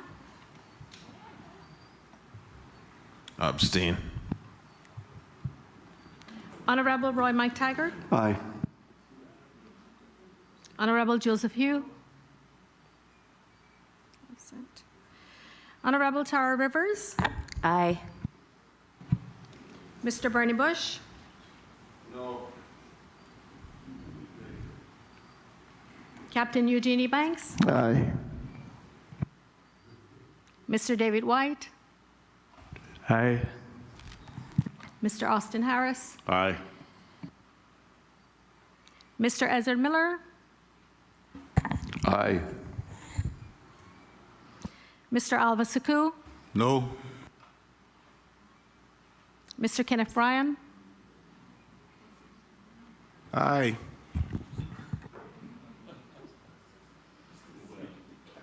Mr. Anthony Eden.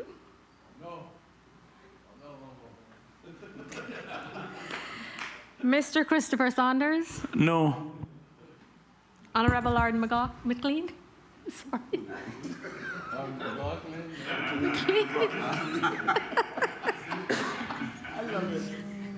I caught myself.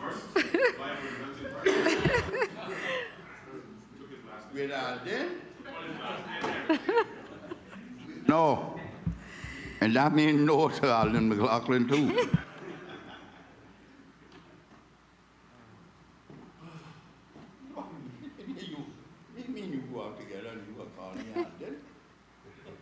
I said Arden. Pardonable sin, man. Good thing they not got capital punishment anymore.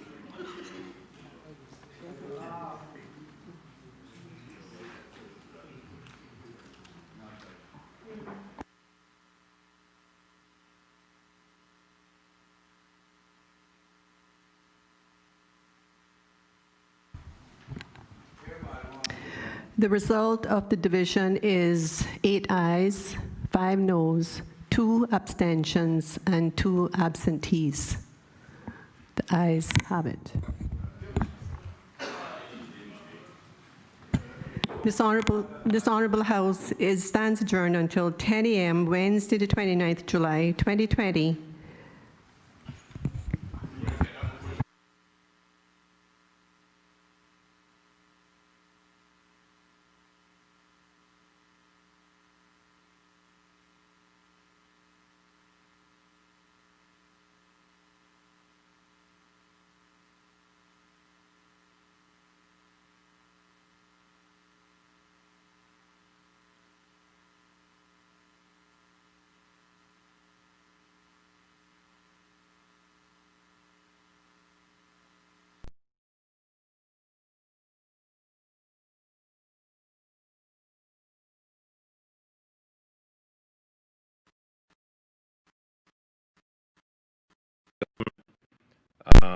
if